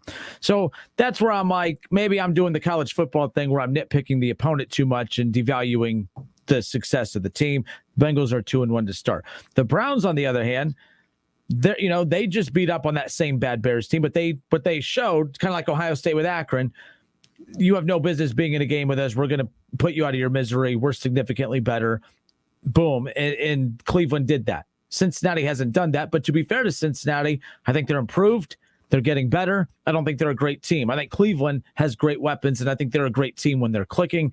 They clicked on Sunday. Can they keep it going? That's going to be the big question. But that, to go back to the original point, Matthew Stafford, as far as he's concerned, Kev, I think that's why he didn't get as much criticism, is because his numbers always backed it up. It was the Lions were always bad. His numbers were always good. But then again, it's kind of like in basketball. You can average 28, 30 points a game on a bad team, and everyone just says you're a stat stuffer. Detroit behind in games almost every single week. So, of course, his passing numbers were going to be high, going up against a lot of prevent defenses, having to throw constantly, not hand it off. That's another reason they only had 1,000-yard back in the last 10 years. They haven't been able to control the clock because they never have leads because they're always losing. So there you go. Losers. Was that a good response? Was that good enough? I don't know. It's solid. I mean, there's no doubt about it. I just, for a dude like Matthew Stafford, who, I mean, goodness, this is embarrassing to admit, who I've heard of since he was in high school, to go to Georgia and him supposed to take Georgia to the national championship, their first since 81. I understand it's a team game and everything like that. And to basically hear Mel Kiper talk about him in high school to say he's going to be the number 1 pick in the NFL draft, it happens. And, he has 10 years with the Lions, and they didn't win a playoff game. But then you look at other quarterbacks that went number 1 overall, and they just got raked over the coals left and right. And it just seemed like he never got that treatment. And people always relied on the fact that oh man, it's the Lions, they suck. Well, so did a bunch of these other teams. How good were the Browns for the last 20 years? And every quarterback that ever got drafted by the Browns got raked over the coals, and not even the number 1 overall pick. So I just always, but those quarterbacks were bad though. No, I'm just saying even when they had when the one couple good years that Tim Couch did have, he still got raked over the coals. I just think people got enamored by the numbers that he put up and everything like that. And, I could be proven wrong. He could go to win the Super Bowl and win the MVP of the regular season and win the Super Bowl MVP, and his career would be cemented. And I could shut up finally for the last 15 years to talk about this dude. But for me, I got him going to the Super Bowl. Not really because of him. I just said, all right, I'm gonna roll with that defense. And like, if he's a tick better than Jared Goff, they should go to the Super Bowl. And he's definitely like 7 ticks better than Jared Goff. So salute to Matthew Stafford. He's out here making the most of this opportunity, man. And like we said before, man, coaching matters, man. So if he wasn't being coached up the way he was now in Los Angeles, he's definitely showing it now, man. Him and Cooper Kupp definitely have a good thing going. He is killing on these option routes. I wanted to ask Keith Byers this next time I run into him. How in the world is a defender supposed to stop an option route? Like, people wonder, like, why is Kelsey always wide open? Well, he's running option routes. So he has 3 options when he's running a route. So how can you stop that as a defender if you can't touch him? Mm-hmm. How can you stop Cooper Kupp when he's running option routes if you can't touch him? How can you stop Hunter Renfrow from running option routes? Because all you're doing is lining them up in the slot and saying, all right, if the linebacker is leaning inside, you run outside. If he's leaning outside, you run inside. If he's on his back foot, you run a button hook. If he's backpedaling, you run past. Like, how do you stop that? How can you stop that if you can't touch him? So look for Cooper Kupp to continue to eat, because he's killing on these option routes, and look for Travis Kelce to continue to have a Hall of Fame career, because you can't stop it. You can't stop it if you can't touch him. And that's, the league is set up for that offense to have success. I was looking at Stafford's numbers quick. So last year, if you look at the top 5 quarterbacks in the NFL, Deshaun Watson, Patrick Mahomes, Tom Brady, Matt Ryan, Josh Allen, all threw for 4,500 plus yards. And like, when you talk about the quarterbacks of the Browns that were getting raked over the coals, their numbers weren't matching that, like, no matter who the starter was. But you look at Matthew Stafford, and you look at his first full year that he was the actual starter. So 2009, he played in 10 games. He started 10 games. He only started 3 games in 2010. But in 2011, from that point on, he had a couple seasons where he was touching 5,000 yards total. So it's like, and then the touchdowns, a lot of that was the relationship he had with, of course, Megatron. But he had 41 touchdowns and 5,000 yards in 2011. And then from there, 20 touchdowns, 29 touchdowns, 30 touchdowns, 29 touchdowns, all with 4,500 plus yards. I just think that if he was throwing 3,500 yards and maybe 18 to 20 touchdowns and the team was losing, he wouldn't have been in the league that long. But the Rams, you're right, coaching, all of that plays a big role in that. So we talked about this with Jason Fitz. I don't think that I think there's something here. Aaron Rodgers, Kev, I'm telling you, we've seen crazier things happen. When the rumors started circulating that Peyton Manning was going to most likely end up with the Denver Broncos, everyone scoffed at that. I remember that. Everyone was like, that ain't going to happen. He ain't going to go to Denver. Why would he go to Denver? He's going to go to Miami. He's going to go somewhere where it's warm, right? Like that. It's the same thing now. Of course, the Tom Brady narrative, that was the same thing there. He did go somewhere warm. But if Tampa's roster didn't line up right, he would not have gone there. Let's just be honest. Let's just be real. But earlier today, Aaron Rodgers on the Pat McAfee show, drooling over Pittsburgh. He loves Pittsburgh. He loves the city. He loves the fans. He loves Mike Tomlin. Mike Tomlin's a leader, and he's a coach that players want to play for. Now, that may seem like nothing if any other quarterback said that. It could just be, he's asked about Mike Tomlin and the Steelers. He's asked about it, so give us your thoughts on it. And and it's not a big deal. But Aaron Rodgers is very calculated with everything he says. He's not talking about Bill Belichick. He's not talking about Andy Reid. He's not talking about any other coach in the NFL. He's talking about a team that is very similar to what we saw with Tom Brady going to Tampa. They're just missing they're missing a couple pieces, but the foundation's there. The defense is there for Pittsburgh. The receivers are there for Pittsburgh. The running back is there now for Pittsburgh. The offensive line needs to be there. But overall, you drop Aaron Rodgers on that Steelers roster, now Mike Tomlin has something to cook with again. Now the quarterback is a 1,000,000% upgrade. Now all of a sudden Pittsburgh becomes a destination for guys who offensive linemen are going to take a pay cut because they want to go win a Super Bowl. It's the NBA approach. We saw it with Tampa Bay when Tom Brady went to the Buccaneers. Guys took pay cuts so that they could win a Super Bowl or have a chance to win a Super Bowl. We don't see that in the NFL often. That's an NBA tactic that we see a lot. We saw it with Tampa. I think Aaron Rodgers was calculated. I think he knew what he was doing, Kev. I think he's not trying to aggressively push his way to Pittsburgh, but I think that today was a fishing expedition for him. He threw the line out, get some feelers. You're a Steelers fan. I think it makes sense. Pittsburgh, Big Ben's done after this year. How, in his mind, how he even thinks it'll be okay to come back next year. How the Steelers would allow him to come back next year is another thing. I think it makes a lot of sense. Aaron Rodgers makes a ton of sense. The Steelers are in win now mode, Kev. I know they have weaknesses, but those receivers, those guys on that defense, all the draft capital they gave up to get Fitzpatrick and some of their, what's his name? To get those guys. They're not in a blow it up and start over mode. We need a guy to come in here and win now mode.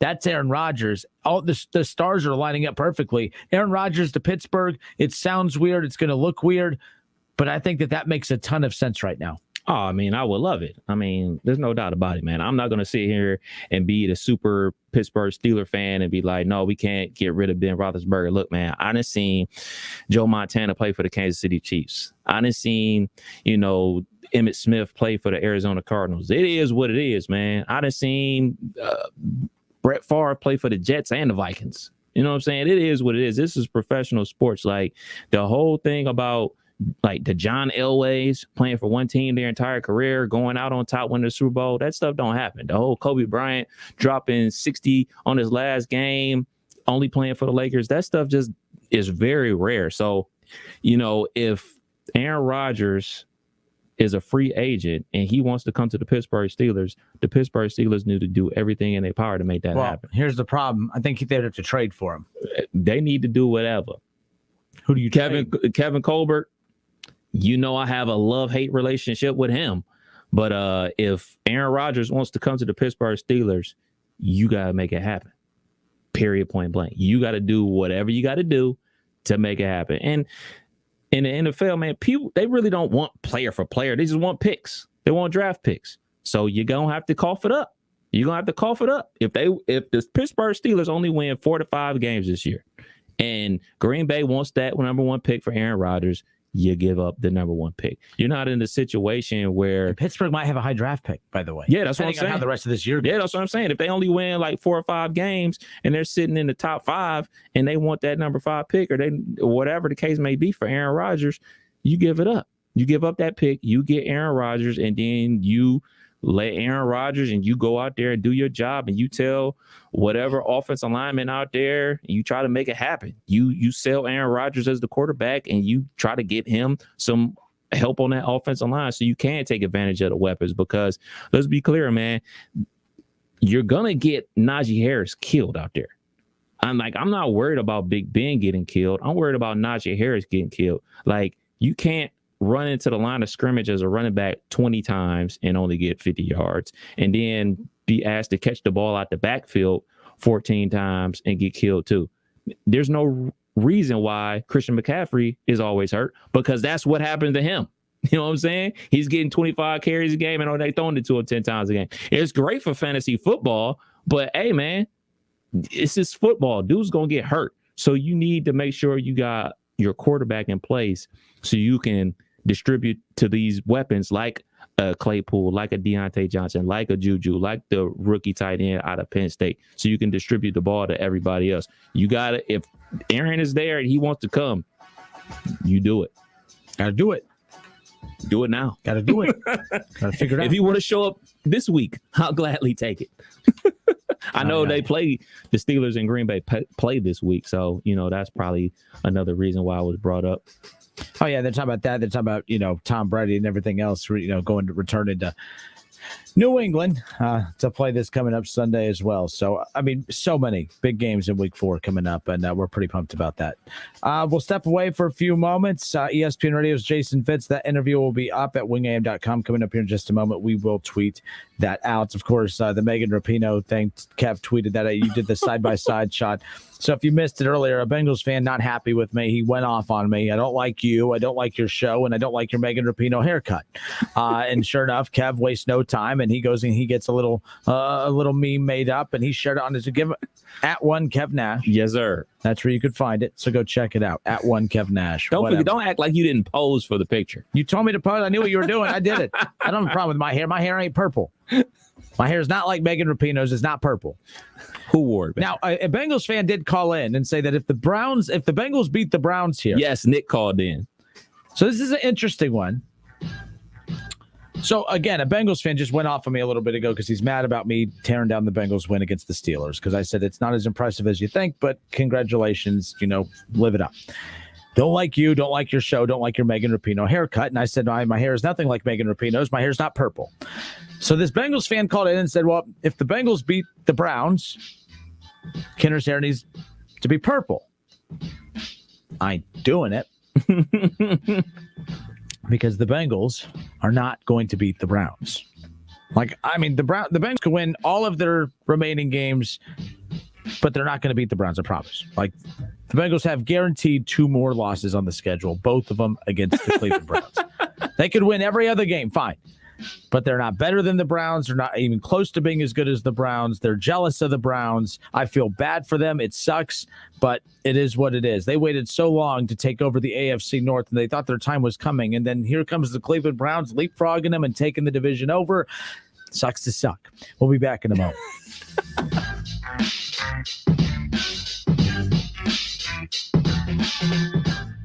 It's the Justin Kinner Show with Kev Nash, presented by Orion Sports Medicine.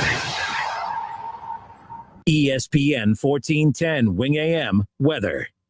This afternoon will be partly cloudy, a high near 80. Tonight will be mainly clear, a low near 53. And tomorrow will be clear and sunny, a high near 80. I'm Pete Spivak for 1410 ESPN Radio. Dell's semi-annual sale is the perfect opportunity for a significant business upgrade. Save up to 45% on Dell computers built for business with Windows 10 Pro. Plus, enjoy special pricing on Dell docks, monitors, servers, and more, all with easy financing options through Dell Financial Services. Succeed anywhere with Windows 10 Pro. Speak to a Dell Technologies advisor today to find the right tech for your business with fast, free shipping. Call 877-ASK-DELL. That's 877-ASK-DELL. When you needed your mom, she was always there with the Vicks Vapor Rub. She used that soothing scent to calm you. And her mom used it to calm her. And her mom, well, you get the idea. Vicks Vapor Rub's always been there. It always made you feel better. And today, it still does. Bring back those childhood memories with the comfort and care only Vicks Vapor Rub can bring. Vicks Vapor Rub, family tradition for a reason. A deeper connection with water can change your life, and that's what the home's first smart water network does. It turns your everyday routine into a customized experience. Mowing. Fill the baby's bottle. And it can stop a catastrophic leak with a simple water designs our life. Who designs for water? Mowing. COVID vaccine alone will not fully protect you from the coronavirus. You also need to be vigilant. It is critical to take a reliable temperature reading with the Exergen Temporal Scanner. It's the only thermometer whose accuracy has been proven in more than 100 clinical studies. Vaccines may not be enough, and thermometer accuracy matters. Learn more at Exergen.com. Exergen is changing the way the world takes temperature. Hello, everyone. It's John Kozik, founder and president of TurboTrack Realty, and I buy houses as is, fast for cash. Call me today for an all-cash offer on any of your properties, and we can close within days at 614-470-2000, 614-470-2000. Do you own a property that's outdated and needs thousands of dollars in repairs? Great, I'll buy it. I'm a private real estate investor who can solve your real estate problems fast for cash. Do you want to sell and just be done with it? Okay, great. I buy vacant properties, boarded up houses, pre-foreclosures, and inherited properties. I also buy apartment buildings, rental portfolios, divorce homes. I even buy my tenant won't pay me the rent houses. I look forward to solving your real estate problems today. Call me today for an all-cash offer at 614-470-2000, 614-470-2000. Hi, I'm Sales Manager Jason High at Germain Honda Beaver Creek, proud recipient of the prestigious President's Award. We are your local Honda dealer, and we invite you to see our newly renovated state-of-the-art facility. You'll be amazed at our selection, and remember, all new Hondas come with a lifetime powertrain warranty. Visit us at Route 35, just east of 675, conveniently located near Wright-Patterson Air Force Base. Germain Honda Beaver Creek, the right car, the right price, the right way. I'll see you soon. If you need new roofing, siding, or gutters, skylights, or patio enclosures, if you're a homeowner or business and need someone you can trust, don't take a chance. Enhance with Lance. Lance Roofing and Siding in Fairborn has been satisfying customers since 1993 and hold an A+ rating with the Better Business Bureau. Lance Roofing and Siding, 8460 Dayton Springfield Road in Fairborn. Call for a free estimate at 864-2722. That's 864-2722 or online at lanceroofing.com.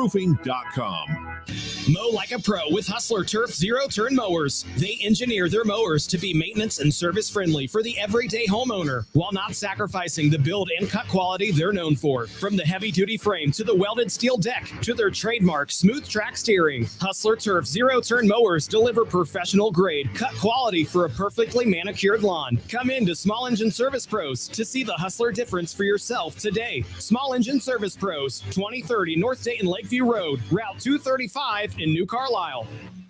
Gathering your family around the dinner table for a home-style meal from Lee's Famous Recipe Chicken is the perfect way to end a fall day. At Lee's, homestyle happens here with our 12-piece family meal for only $32.99. You'll get 12 mixed pieces of Lee's fresh, never-frozen Famous Recipe Chicken that's honey-dipped, hand-breaded, and pressure-cooked to perfection, served up with 3 large sides and 6 fluffy biscuits. Get a homestyle meal made easy with Lee's 12-piece family meal for only $32.99. Only at Lee's, famous for chicken. Attorney Joe Cordell. New school, new job, new home. Change is hard and can leave you feeling isolated. And divorce delivers one of life's hardest blows. The relationships you counted on are suddenly gone. But you don't have to walk through this alone. For more than 30 years, Cordell & Cordell has guided men through the challenges of divorce. You're not alone. Call Cordell & Cordell. Schedule an appointment with one of Cordell & Cordell's Dayton area attorneys. 2689 Commons Boulevard, Suite 100, Beaver Creek, Ohio, 45431. Cleanliness and safety are essential to the success of any business. That's why Cintas has introduced our Total Clean program, a one-of-a-kind service that includes scheduled deliveries of essential cleaning supplies, hygienically cleaned uniforms, and on-site sanitizer and disinfectant services to help eliminate germs. Learn what the Cintas Total Clean program can do for you. Oh, I'm ready!